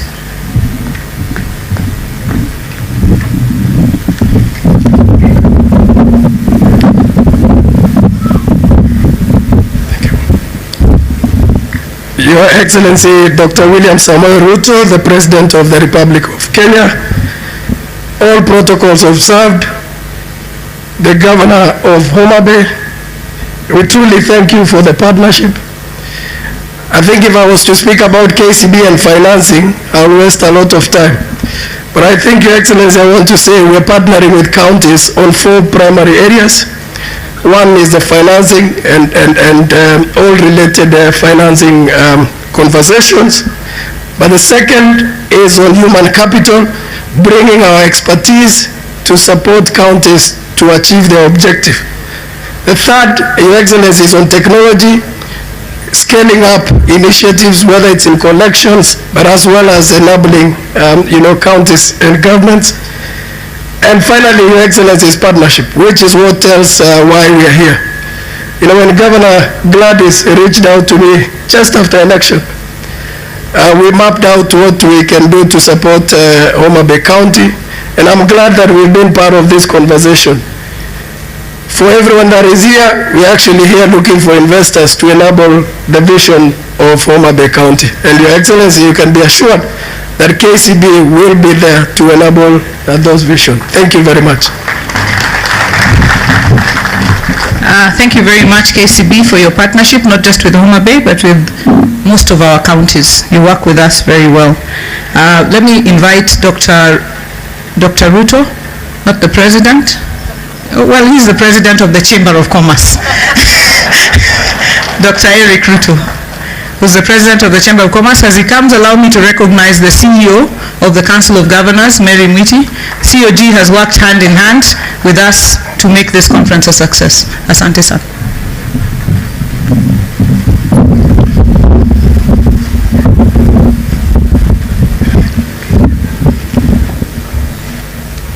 Thank you very much, Your Excellency, the President, Dr. William Samoei Ruto, the President of the Republic of Kenya. I'm Dr. Eric Ruto, so maybe next time you don't confuse. All the dignitaries who are here, senior government officials, and the investors who've come to Homabay. As Kenya National Chamber of Commerce and Industry, our commitment as a private sector is that we are going to partner with all the counties in Kenya, 47 counties, and we are present in 47 chapters. In terms of market access, we've come here to Homabay, and one of the products that we want to be able to provide market is a fish, and we have one of our patron members. Your Excellency, during our international trips that we accompany you, we went to Dubai. One of these members was listed in 77 supermarkets in Dubai, and they've committed that they are able to buy all the fish From Homabay, we've discussed with the governor. We are going to work with the cooperatives to see how we can be able to export the fish from here to other countries. And I'm sure you've done your part to bring the dollar from 160 to 145. The private sector, we are going to do our part to further bring the strength of the Kenya shilling against other international currencies. We are also supporting the SMEs, especially in financial access. Your Excellency, you've led with the Hustler Fund. Since 22nd December last year, exactly 3 months and 5 days, we've given loans to 6,500 small SMEs, approximately 5,000, with a very good repayment rate. So in terms of password, Your Excellency, we have the password for the SMEs to be able to have a financial access. In addition to that, as the county set up their county aggregation industrial parks, we are setting up the software. You are doing the hardware. We are in the process of training the SMEs. We have a program of approximately $40 million that we're going to partner with the SMEs across the country. And finally, for purposes of cross-border trade, we have an association with Time Africa. I can see the CEO is here. We have registered approximately 9,000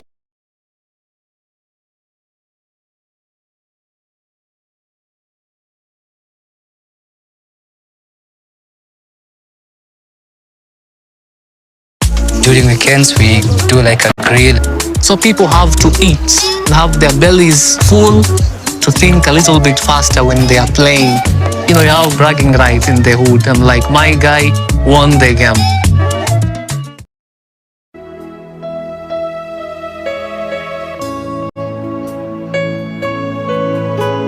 Shana manane sana.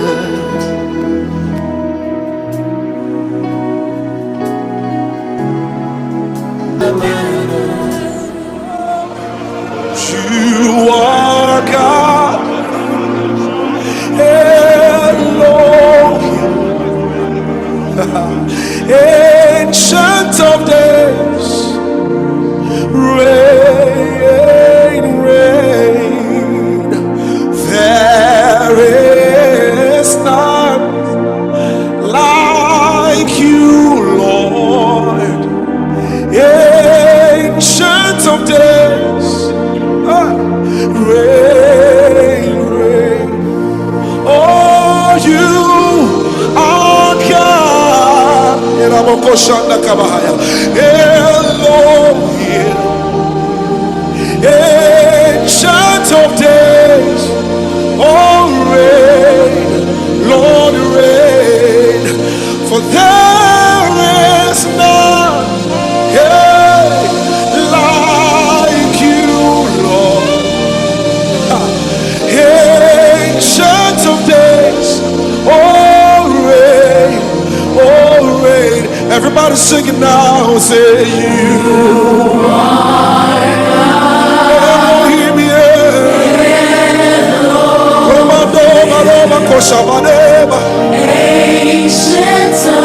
There's a release of the supernatural power right now.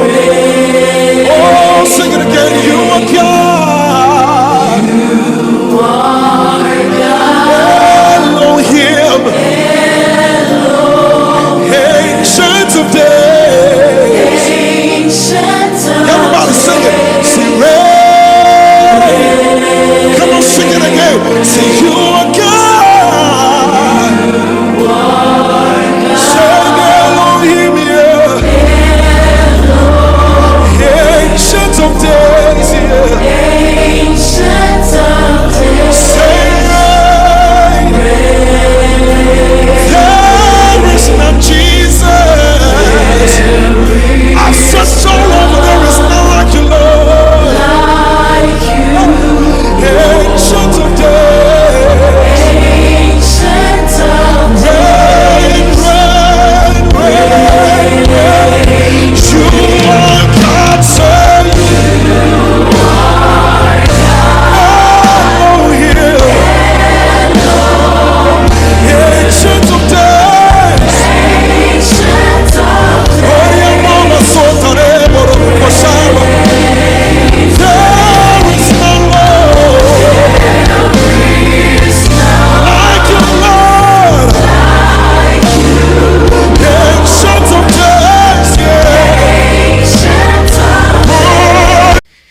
education. The growth of any great economy often hinges on a great university, working with the private sector and the government and investors to get that flywheel going. And what you have here in Tom Mboya University, the government of Homabay, I think is a magical combination.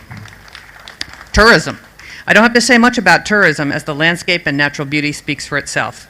In my view, Lake Victoria is largely untapped for its tourism potential. The country also has an amazing national park that could benefit from eco-lodges, hiking trails, and all kinds of water activities.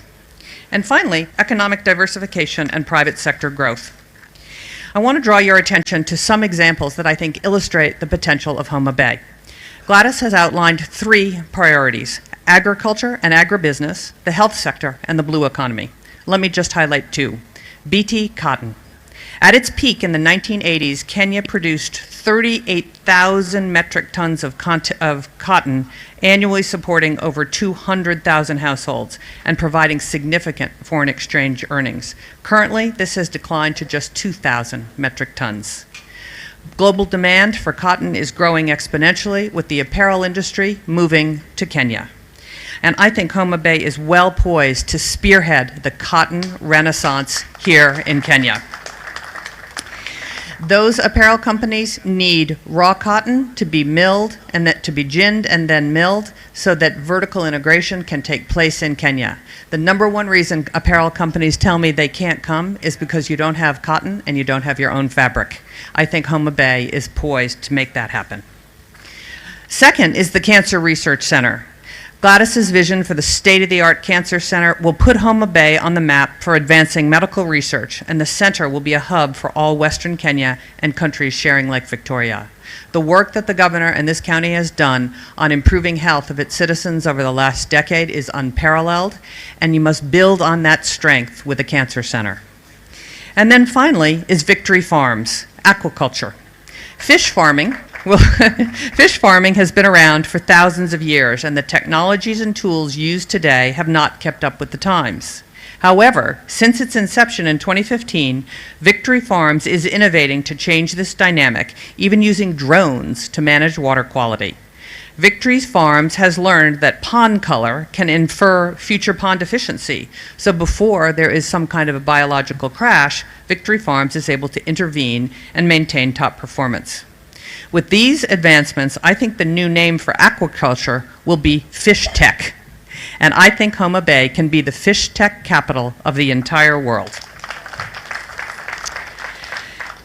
So, although Governor Gladys and her team are focused on 3 priorities, which I support, it's not just limited to those 3. I see great potential in energy, mining, horticulture, housing, and business process outsourcing and call centers.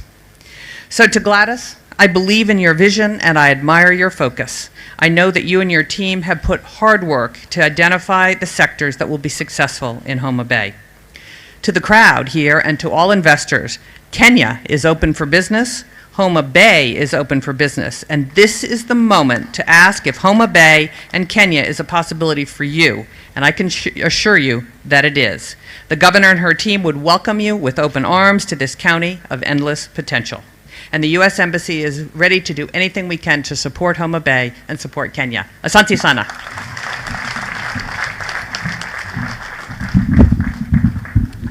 Thank you very much, Meg, for your support, not just in word, but in action. You have truly acted and supported us. Not just Homabay, you have supported us as governors, and I'm really thankful on behalf of all of us for your support and guidance. I remember when we first met you as women governors, you told us, don't tell us many things. You know, we came with everything in the world we could think of. You said, just tell us about 3 key things. And that's a lesson I learned on focus. And that's a lesson that we are taking forward. I would like to recognize Gerald Mahinda. Gerald Mahinda of Afropal. Asante sana. We're going to do the palm oil journey together, and we'll be signing the MOUs here together with the Migori County government tomorrow so that we begin the journey on oil palm. The UK delegation, the British delegation, asanteni sana. John and your entire team, you have supported us and we are truly grateful for your support. The Homabay team that worked day and night did not sleep at all to have this conference happen in the way it has. Please just rise and wave wherever you are. Tafadhali.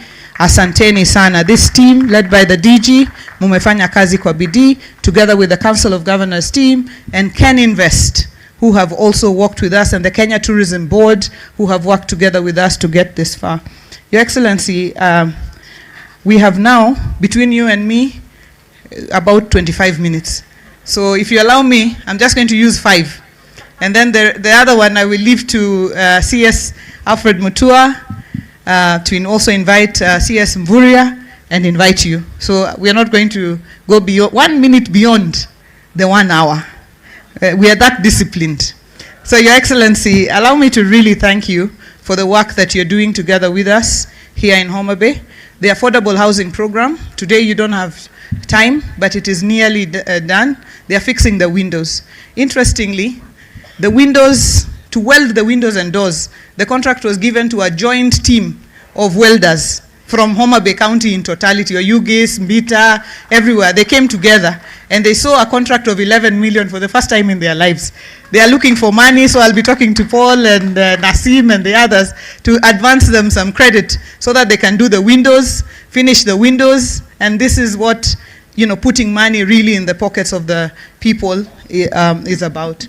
I'd like to thank you for the lakefront and the pier that is currently being worked on by the Kenya Ports Authority and the shipyard, and it's really turning out to be a great place. And the fish market. When you came, you found the women washing fish and you talked to them on top of a small rock, pleased. And Rachonyo West. So Your Excellency, we are very grateful. There's one constituency that is the biggest that we have. It has remained as one sub-county. It's called Ndewa. So they sent me and told me that one pia, ikikatwa kidogo, sasa hatuna maneno, hata tuongei. And the Rusinga Ring Road, the contractors are already on site. The Mfangano Ring Road is going on. The road from Sori is going on. So really, Your Excellency, we have a lot to thank you for.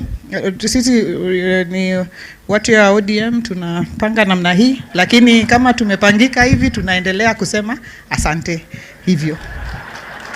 Your Excellency, welcome to the great Homabay County, the gateway to East Africa. It is with immense pleasure and gratitude that I stand before you today as the first female governor of Homabay County and indeed the entire western region. I'm filled with hope and excitement for what lies ahead and within our grasp. This international investment conference is not merely an envisioning of possibilities, but a testament to the unwavering commitment of our county in fostering economic growth and nurturing innovation across all sectors. The big question here is why Homabay, and Meg has done a fantastic job because we are the bay of endless potential. We have a vibrant and stable economy, skilled and dynamic workforce, suitable market access and infrastructure, availability of land for development, ease of doing business, and supportive legislative and policy environment. Importantly, we boast of well-developed transport infrastructure, including efficient road networks, enabling seamless connectivity within and outside the county.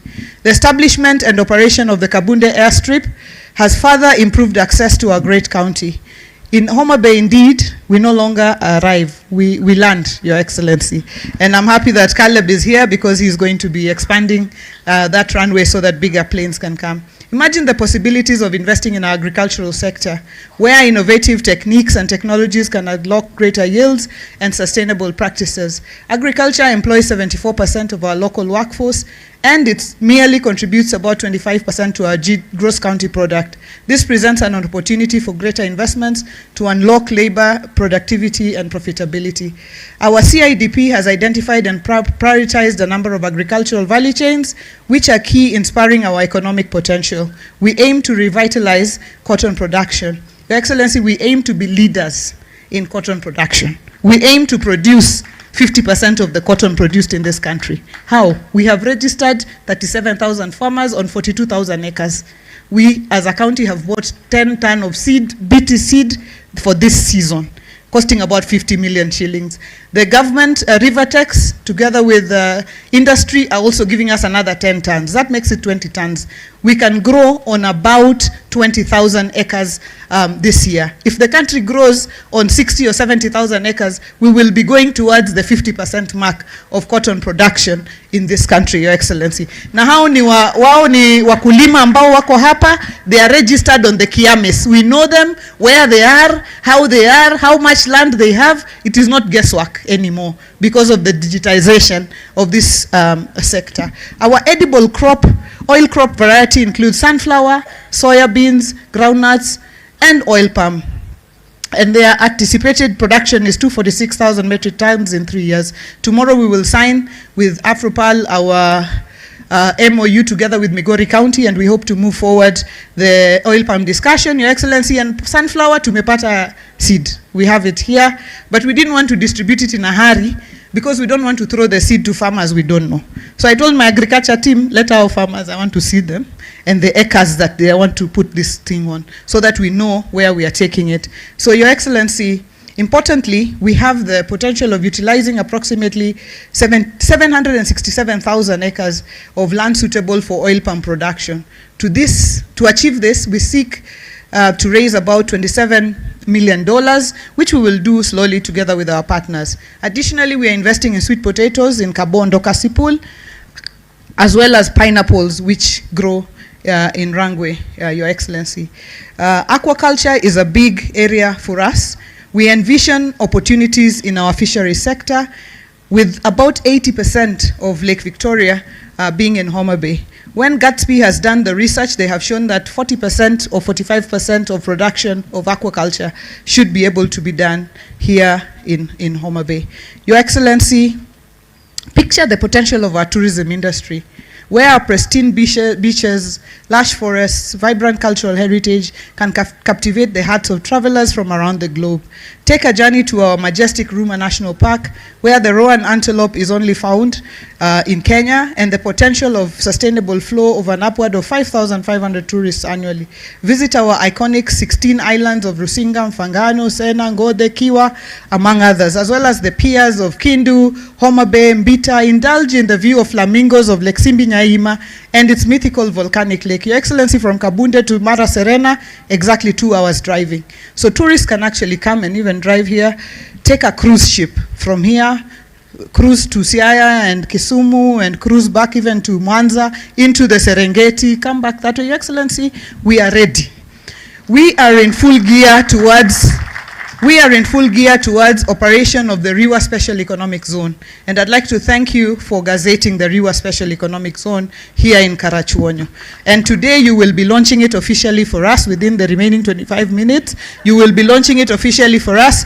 And SCZ Authority is here to provide us with an operating license. But the most interesting bit, Your Excellency, is today as you give us an operating license, you will also be giving Victory Farms an enterprise license to be our anchor tenant for a fish processing plant within the Riwa Special Economic Zone.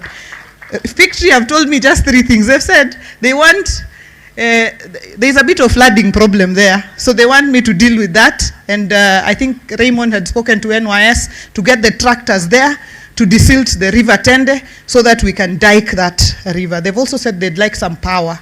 Which if you put your, push kidogo, we will get some power. And they said within 60 days, they want to break ground.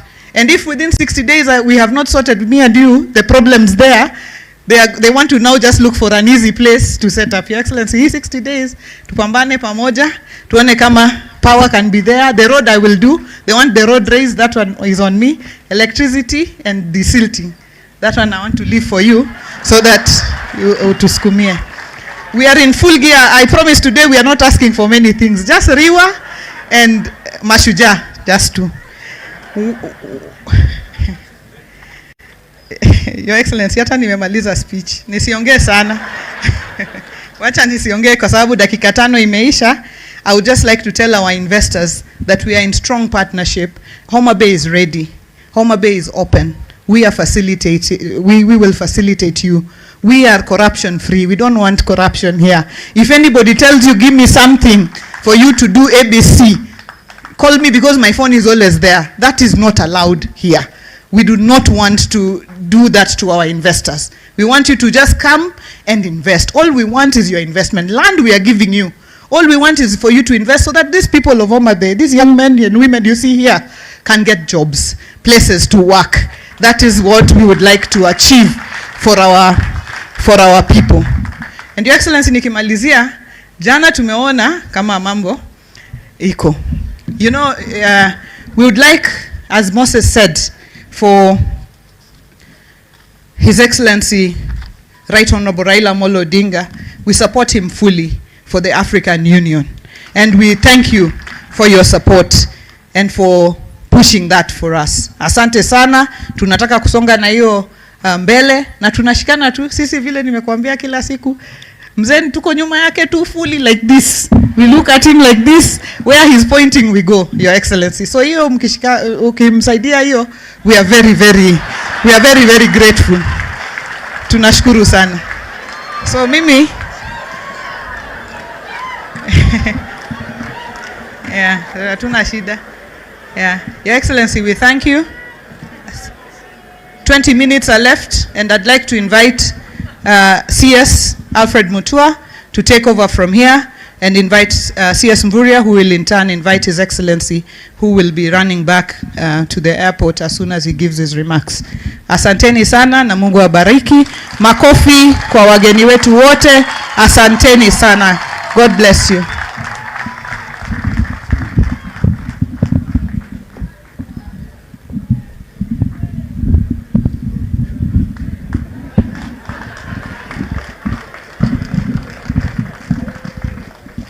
Your Excellency President William Ruto, Governor Wanga, governors, all protocols observed. Osawore. Kabla sijaongea nataka kuwatambua chairman of parastatals who are here. If I can just ask them to stand up to be recognized.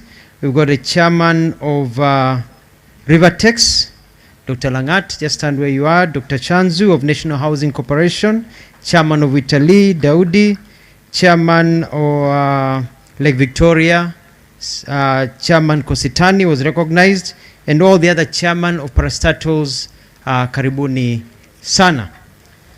Your Excellency, I woke up this morning and looked out of my window and I saw the sun rising and shining over Lake Victoria, and what a sight to behold.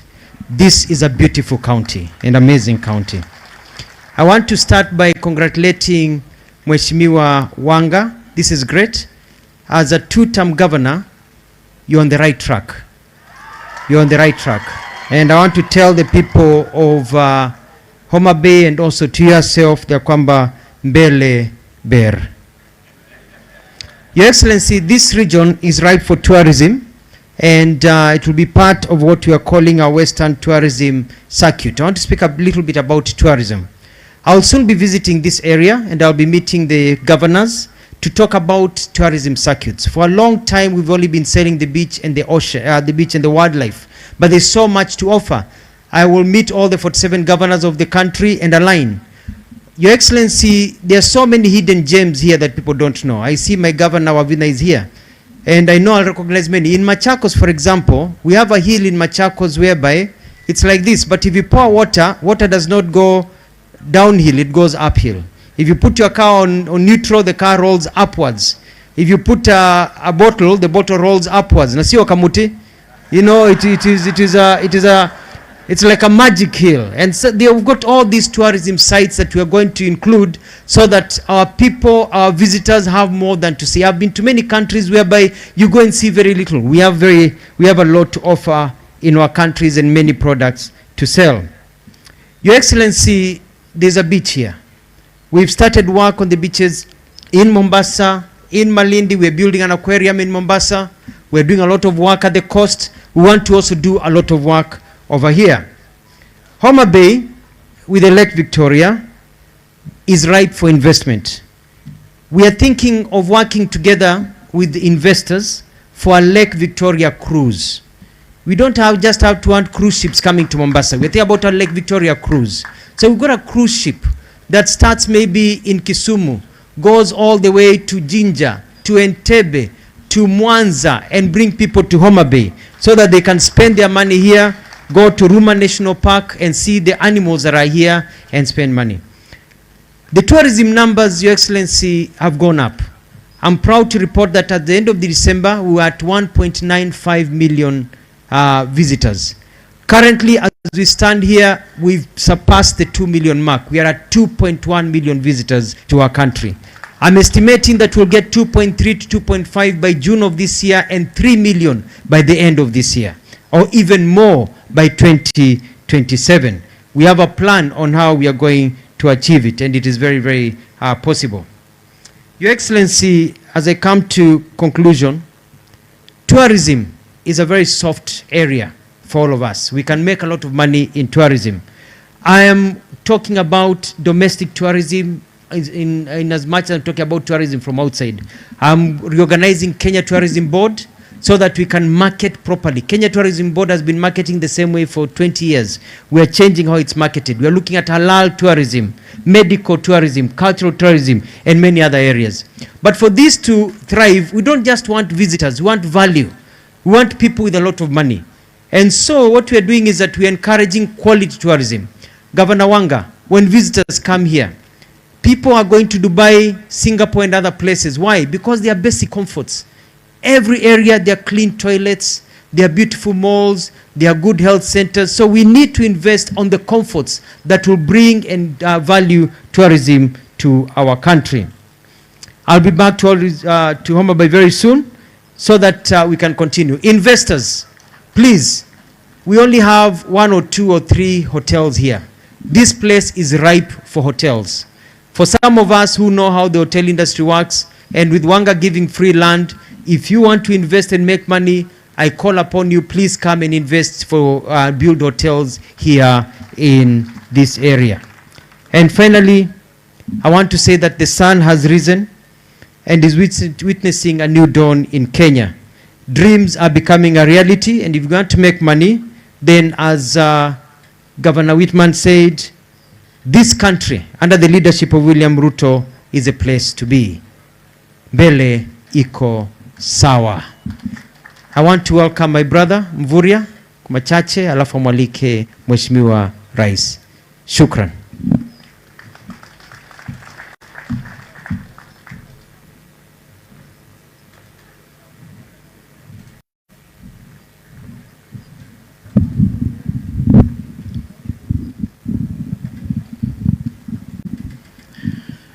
Your Excellency, the President of the Republic of Kenya, Dr. William Samoei Ruto, Her Excellency Gladys Wanga, and all the governors here present, members of Parliament, our key partners and investors, ladies and gentlemen, Osaore Uru.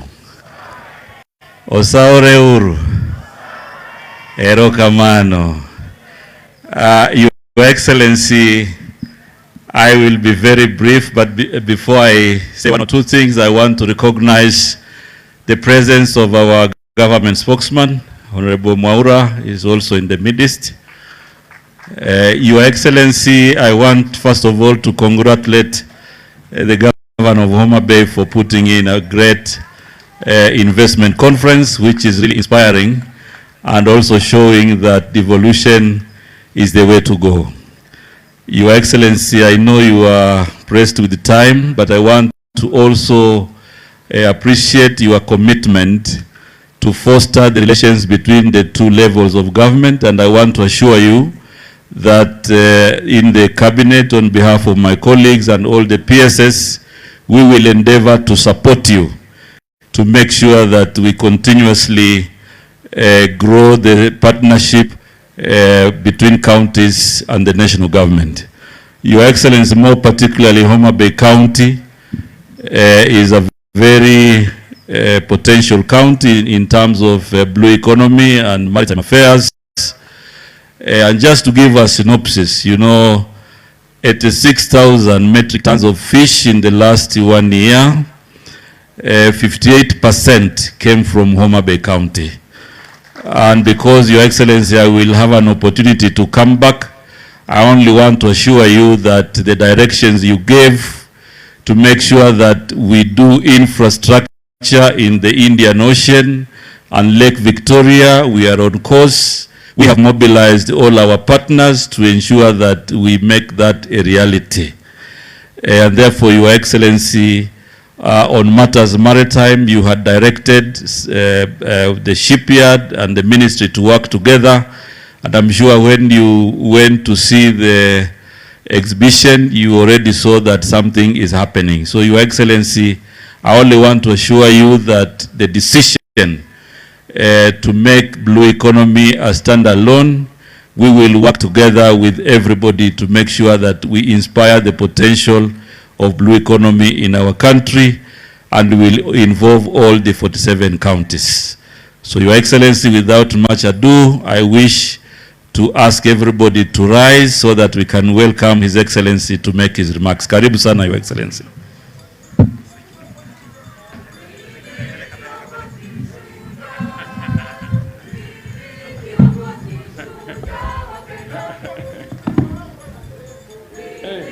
Very tall, this thing. Haya, asanteni sana. Tafadhali tuketi chini.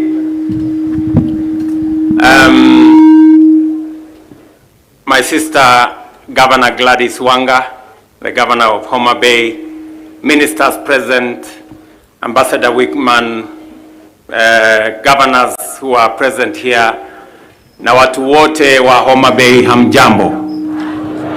Amoso hujadhurua. Untie? Jadhurua umor. Bwana Yesu asifiwe. Nyasaye ber. Sejete. Asante sana.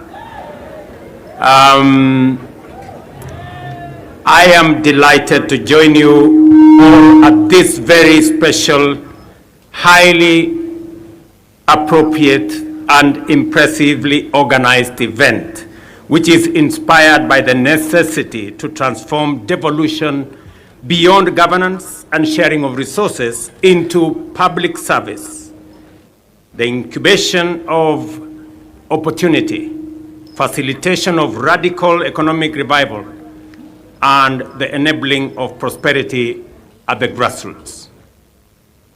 I want to confirm that seeing the theme of this investment conference,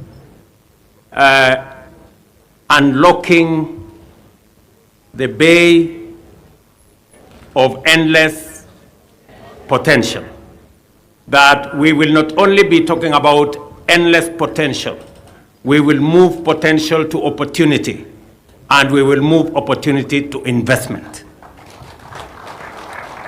Under the bottom-up economic transformation agenda, the government of Kenya is committed to play its designated role in order to strengthen devolution as a fundamental constitutional mandate, but also because devolved units bring numerous opportunities for rapid economic growth into sharp focus.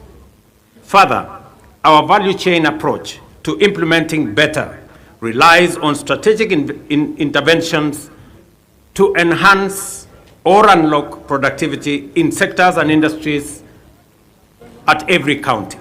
In fact, the strategic pillars of better situate counties as focal points of implementation, making them centers of action in our quest to transform the opportunity landscape in our country. As we have noted, our achievements so far bear clear imprint of intergovernmental collaboration. Since 2022, we have empowered farmers to increase food crop yields, as a result of which we have recorded successive bumper harvests, taking us closer to our vision of eradicating hunger in our country. And I was very pleased when I went through the displays here that I saw farmers who are displaying what they have done in the space that we have worked with the counties, especially on the distribution of fertilizer, good seeds, and Homabay County has been a great partner in food production in Kenya. In fact, I noticed that on display was unga 2 kilos at 150. And I remember showing Kaluma so that he stops making noise at me about the cost of living. If there is a display of what government, county and national are doing with farmers on food security, we saw it firsthand here in Homabay, that farmers are doing something about food security in Kenya. Our community health promoters, young Kenyans who have transformed healthcare throughout our country, are county-based healthcare servants of the people. And I was very proud to talk to one of the community health promoters here in Homabay County on what they are doing to transform our villages, especially on the subject of health. I am very happy that we are closing in. I think we are in the final stages of the public participation on the regulations that will operationalize our universal health coverage. And I want to thank members of parliament for being unanimous in making sure that the pieces of legislation went through parliament so that we can move our country to the next level on matters healthcare. And no citizen should sell their property anymore to pay for hospital bills. That we will have a framework that will ensure that every citizen can access health at every level and without having to belabor how to pay for it. Similarly, our affordable housing agenda has received a decisive impetus by the entry of county governments into partnership and collaboration. And if there is an example of a county where we have excellent collaboration between the national and county government on matters housing, it is Homabay County. This is one of the counties I came very early on last year to launch the construction of affordable housing. I am very happy that we are now discussing windows, and shortly we will be handing over keys to occupants of affordable housing in Homabay County. Let me also say that apart from the units that are going on now, we have another 5,000 units of affordable housing in Homabay County that have already been procured, and we will need approximately 15,000 young people in Homabay County to participate, to work in the housing program here in Homabay. And I am expecting architects, engineers, quantity surveyors, plumbers, electricians, masons, carpenters, and many others to work in this site, young men and women from Homabay County. I am very happy and very excited that this is moving on and is moving our country in the direction of making sure that our young people have access to employment so that we can do this again together for the young people of our country. The digital economy agenda, likewise, has made the counties, sub-counties, and now wards the arena of innovation, job creation, and potential business processing outsourcing by virtue of the last mile fiber connectivity and the development of ICT hubs. I want to tell the good people of Homabay County that that program is now rolled over. Your members of parliament have changed the law. I have signed a new law of CDF where it will be possible now to have an ICT hub in every ward in Kenya. And I am looking forward next year, God willing, when we come here for the celebrations that Wanga has asked for the Madaraka or Mashujaa celebrations that we come here. I will be coming here to see the ICT hubs that will have been built by our members of parliament. And I want to confirm to the people of Homabay County, as I do for every other ward in the Republic of Kenya, that as the members of parliament build the ICT wards, we are going to deploy internet, we are going to have gadgets, we are going to have computers, and we are going to have teachers to teach these young people, because it is our plan to make sure that we have at least 500,000 young people working on our digital jobs platform by the end of next year. Nyinyi mnanielewa watu wa Homabay?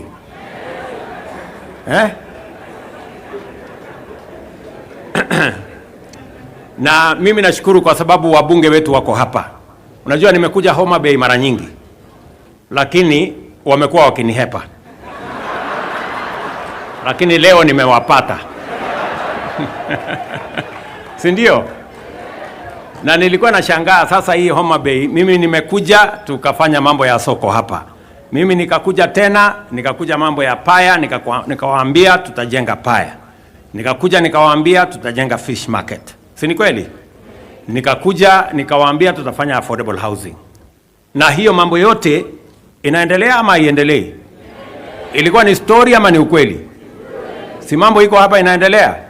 Yule mwenye macho aambiwi tazama ama namna gani? So mimi nataka niwaulize viongozi wetu. Nafasi ya siasa tulikamilisha. Nafasi iliyoko sasa ni sisi kama viongozi tuungane, tushirikiane, ndio tufanye kazi ile tuliwaahidi hawa wananchi. Na mimi vile nilisema pale mbeleni, mimi niko tayari kushirikiana na viongozi wote ambao wako tayari tufanye kazi ya wananchi. Na hiyo kazi tutashirikiana. Mimi nawaomba waheshimiwa, kwa sababu sasa tumepitisha sheria mpya ya CDF. Mtakuwa sasa na pesa ya kujenga ICT hub. Nia yangu ni kuhakikisha kwamba vijana 200-300 kila ward hapa Homabay na Kenya mzima watakuwa na kazi baada ya miezi 6 mkimaliza hizo ICT hubs. Tunaelewana jameni? With increased activity in many agro-industrial value chains, and let me say this because it is important for Homabay. Homabay is among the 3 counties in Kenya that have applied for a special economic zone license at the county level.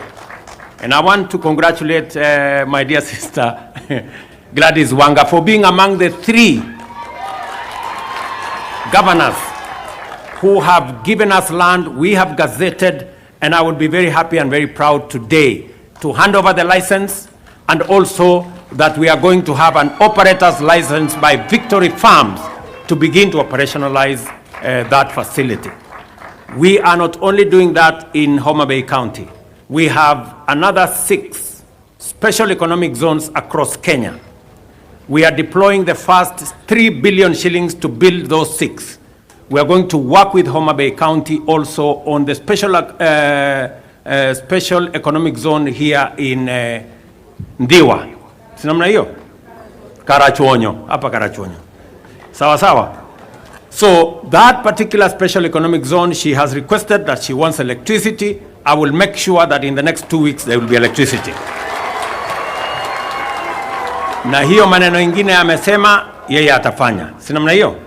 Na ile ameniambia nifanye, mimi nitafanya. Raymond Omolo yuko hapa, atahakikisha hiyo kazi imefanyika. Tunaelewana? Because we want to do this together. And let me tell you, the good news is that of the 3 special economic zones issued to counties, 2 of them are for counties where women are governors. And a friend of mine who is seated here, in fact, Kimani Ichung'wah, has told me we should seriously consider making this seat of governors a women's seat. Maybe women can do a better job. I don't know how I don't know how constitutional that is. But Madam Anne Waiguru has requested for less. She has said they only want 30%. I think the men were willing to consider the whole governors. But since you have asked for 30%, we will go for 30%. So I want to tell the G7, our great women governors, that you have my support as you do the wonderful job that you are already doing. You have my support, women governors. You guys are doing a wonderful job. And I want to encourage others. If you have a chance to elect a woman governor, don't squander that chance. Elect a woman governor. Let me also say here in Homabay County, we have already concluded the county aggregation and industrial park with the county government. We have deployed the necessary resources because we want to achieve several things. Na mimi nataka wale waheshimiwa wako hapa wanisikize vizuri. Tuko na mambo manne ya muhimu ambayo lazima tufanye kama Wakenya. Tuachane na vyama kwanza kando, tuachane na mashindano kando. Tukubaliane kwanza transformation ya Kenya itafanyika kwa njia gani. Ya kwanza ni kuhakikisha kwamba tunatatua tatizo la food security, ama kupatikana chakula ya kutosha katika taifa letu la Kenya, tuondoe aibu ya njaa. We must never be a country that cannot feed itself. And we cannot do much on empty stomachs. We have to feed ourselves so that we can do that which we are planning to do. And that is why it is important that we work together to make sure that we produce enough food. And we must work with our farmers. And the plan that we have already deployed has shown results. Last year, for example, on maize, we produced 44 million bags. This year, we have taken it to 67 million bags. Our plan is that the end of this year, we must take it to 80 million bags. We must stop importing food into Kenya. We must grow it. Let me say the following, that it is not just food that we are, it's not just maize. Actually, we are spending 500 billion Kenya shillings every year to import food. That is not good news at all. We need to deal with that challenge of importing food into Kenya. We need to grow our food and save ourselves the 500 billion Kenya shillings. We cannot continue to import maize. We are importing rice. We are importing wheat. We are importing edible oil. We are importing sugar. We must stop it. And we can only stop it if we grow it locally, if we produce it locally. So the plan we have on producing locally is a great plan. And I am happy that Homabay County is among the counties that is working with us on this journey towards making sure that we reduce on imports of food into our country. One of the areas is the one my good brother Mvuria has mentioned. Here, blue economy, we decided that blue economy is going to be among the areas we are going to invest in, because we have a potential of $1 billion just to produce if we focus on our blue economy. And it is the reason why the great people Bensouda nataka unisikize. It is the reason why in this lake front we are putting up, and Mvuria is here, he's going to explain to you in greater detail, 11 fish landing sites. When I told the people of Homabay we are going to build a fish market here, they may not have believed me, but I want to tell you in the next 4 months, that fish market will be ready. I told you we are going to build a pier here. I want to promise you that in another 4 months, that pier will be complete. I am now telling you, we are investing another 1.5 billion Kenya shillings on 11 fish landing sites along this lake. We are going to build a fish landing site at Nyandiwa, down the road, you know where Nyandiwa is. We are going to build another one in Wakula, you know where Wakula is. We are going to build another one is Mainuga, you know where that is. That is just in Homabay. And then in the rest of the other 5 counties at the lake. And it is because we identify the blue economy as a source of food, as a source of helping us to reduce the importation of food into Kenya. I also want to say that last year, we imported 500 metric tons of sunflower seed. I am very happy that Homabay County was among the counties that are working with us on seed multiplication. I have instructed Calro to set up a seed multiplication facility on 500 acres here in Homabay County, so that Homabay County begin to contribute to the seed production in Kenya. Our plan is that this year, watu wa Homabay mnanisikia? This year, we want to put 200,000 acres under sunflower this year, and we want Homabay to be front and center as we go in that direction. I am very happy that an MOU is going to be signed tomorrow between the counties of Homabay and Migori on matters palm oil. Again, in that space, that is the trajectory we are looking at, because we are spending $1 billion, almost 140 billion shillings importing edible oil in Kenya. I want to promise you that our plan is that in 5 years, we will not be importing edible oil to Kenya. We will be producing it here, from palm oil to canola, to soya, to sunflower. We have a comprehensive plan, and the secretariat in my office is working with counties to make sure that this is achieved.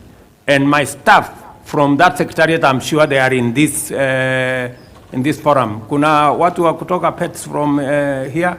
Yes, they are here, and they are going to have a conversation with the county, because we have been working with them to make sure that every county participates, especially those counties that have the kind of potential we are looking at. I want to commend Homabay County for emerging as a determined first mover in many of these partnerships. This has enabled the county to showcase to the nation, region, and the world the first opportunities awaiting investment in order to create thousands of jobs and create billions of shillings in money and wealth.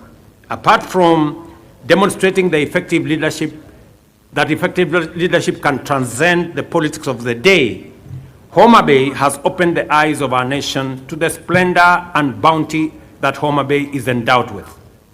This investment conference now is in its second year and has defined these endowments into attractive investments in diverse value chains, from tourism and hospitality, the blue economy, several competitive agro-industrial subsectors, as well as housing and ICT. It is true that, as suggested by the theme of this year's conference, the opportunities in Homabay County are not just limitless, they are also endless. So, tuendelee na hiyo kazi kabisa.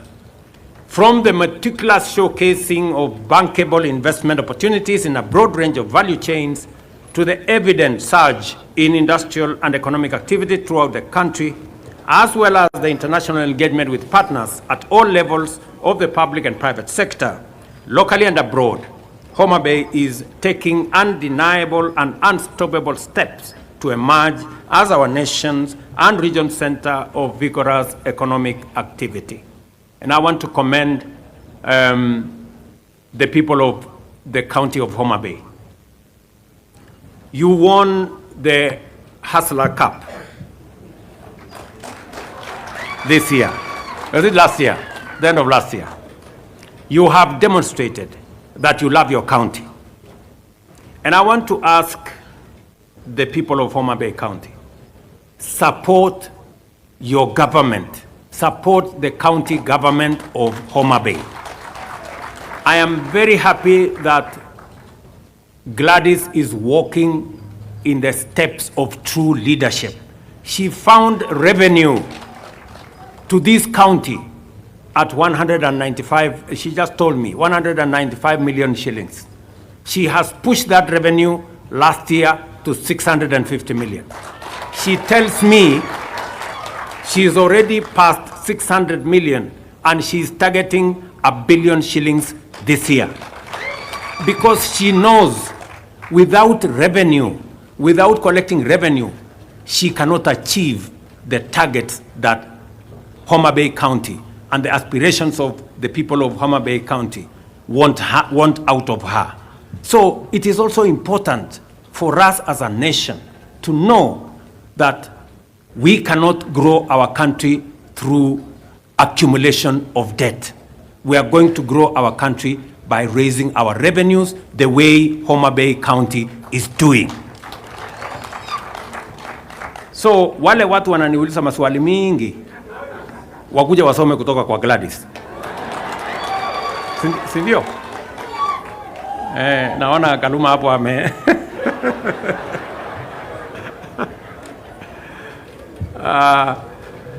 I commend the county government of Homabay under the leadership of Governor Wanga and her team for the good work that is being done and for successfully hosting this conference.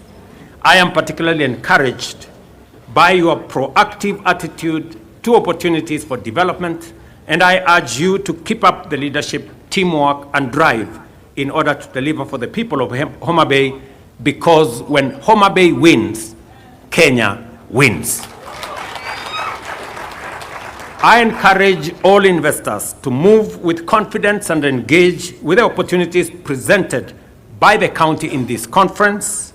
The national government stands ready to do its part in facilitating investment at the counties and in leveraging the existing partnership with Homabay to provide investors with the best chance to create jobs, create wealth, and expand their enterprises.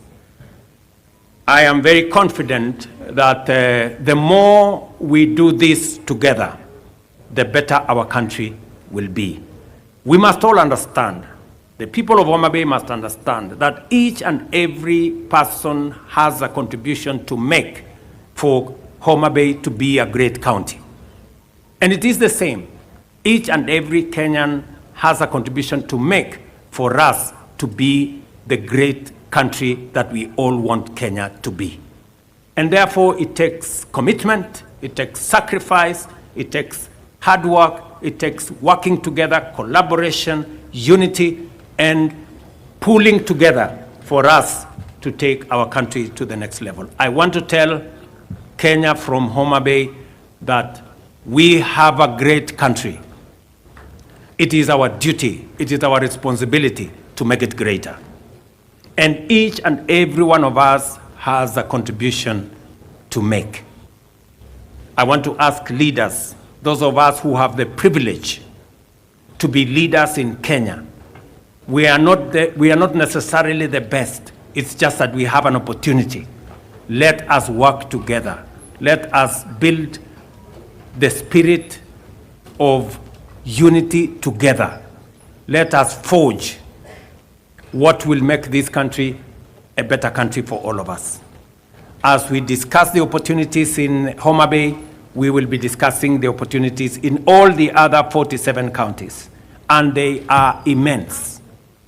It is for us to work towards building an environment that will give investors the confidence to invest in our country, so that, as I said, we can transform the potential that we have into opportunity and move the opportunities into investments that will then unlock the job opportunities, unlock the wealth creation, and take our country to the next level. So, friends, let me say I am truly delighted to be here.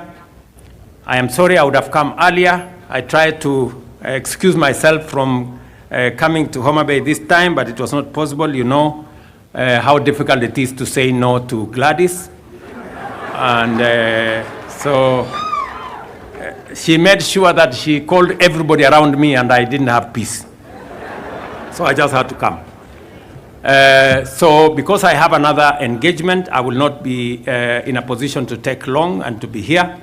But I want to say that to the people of Homabay, We will work with you. We will work with the county government of Homabay as we work with the others to make sure that our country is greater.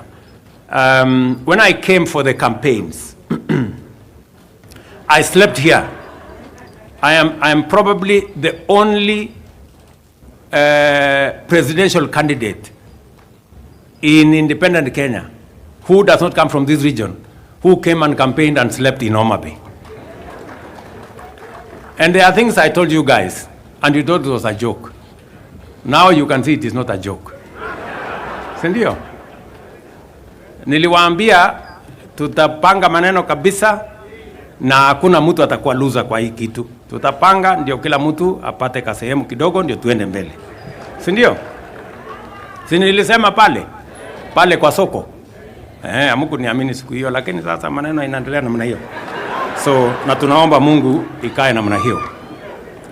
Because I remember very well, I told you that time that we want to unify the country. We want to work together towards the unity of Kenya.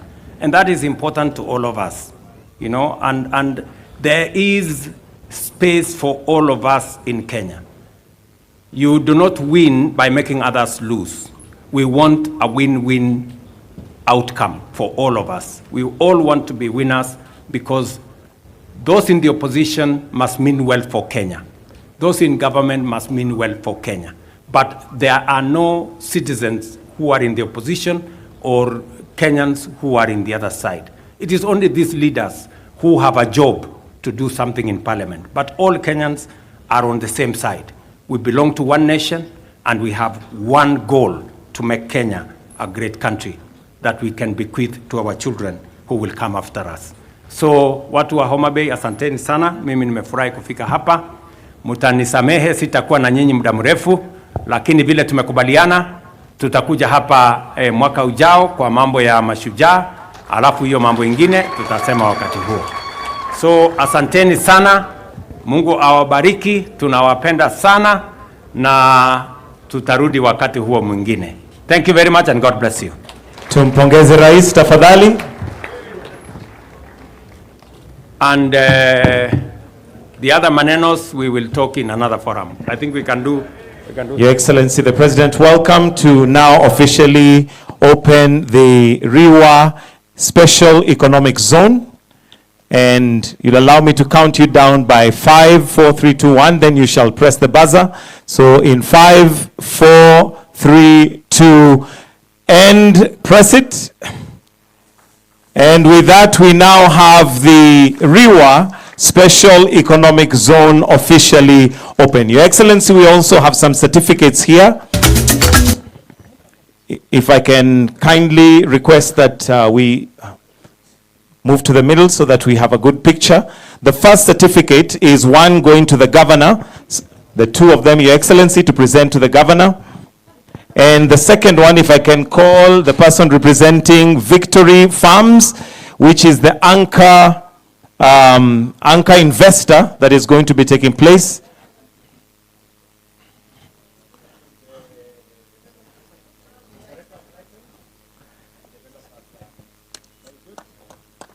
And we also have one, Your Excellency, for Victory Farms, which is the anchor investor that is going to be investing in that place.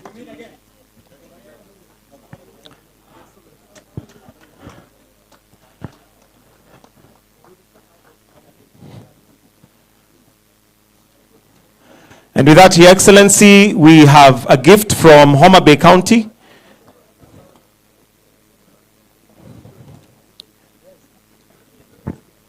All right, it's not present, so I think we'll skip that. Your Excellency, we've come to the end of this session and we'll allow you to leave at your own pleasure. So let's allow His Excellency to leave if the rest of us can remain upstanding, please. Check.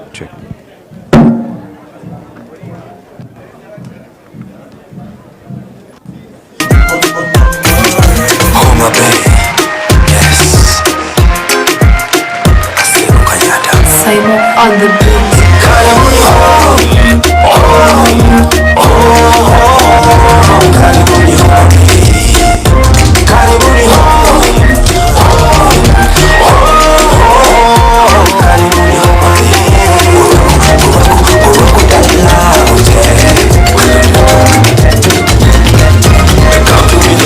your interest. Visit vacation or invest. Visit to my page, you'll be impressed. Come see the endless potential. Mazingira pia yaki presidential. Thank you very much, ladies and gentlemen. Count with quantity and quality. Shule za msingi na universities. Just a quick reminder, ladies and gentlemen, it's now lunchtime and we invite you to the food court, and behind the tent is also the VIP level for lunch, ladies and gentlemen, and we shall reconvene for the afternoon sessions from 3 o'clock. Kindly set your watches and be ready at 3 o'clock. I'll just quickly run down the session rooms.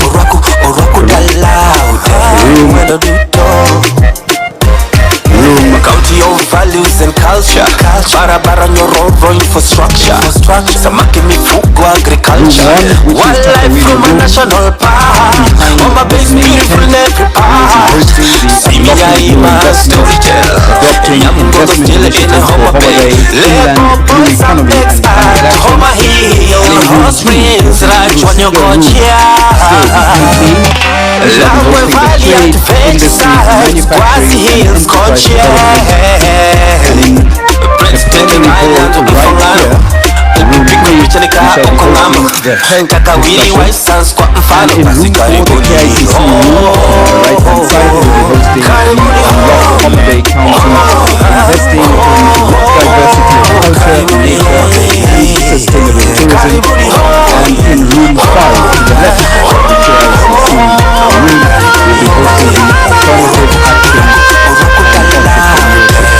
will be hosting the affirmative action. I remind the moderators to come to the rooms at least 10 minutes before time to ensure that we can manage our time well. Our moderators for today are Lucy Kimani, Paul Aruma, Professor Nelly Lugo, Fred Kaigwa, and Ken Kosi. Enjoy your lunch, ladies and gentlemen.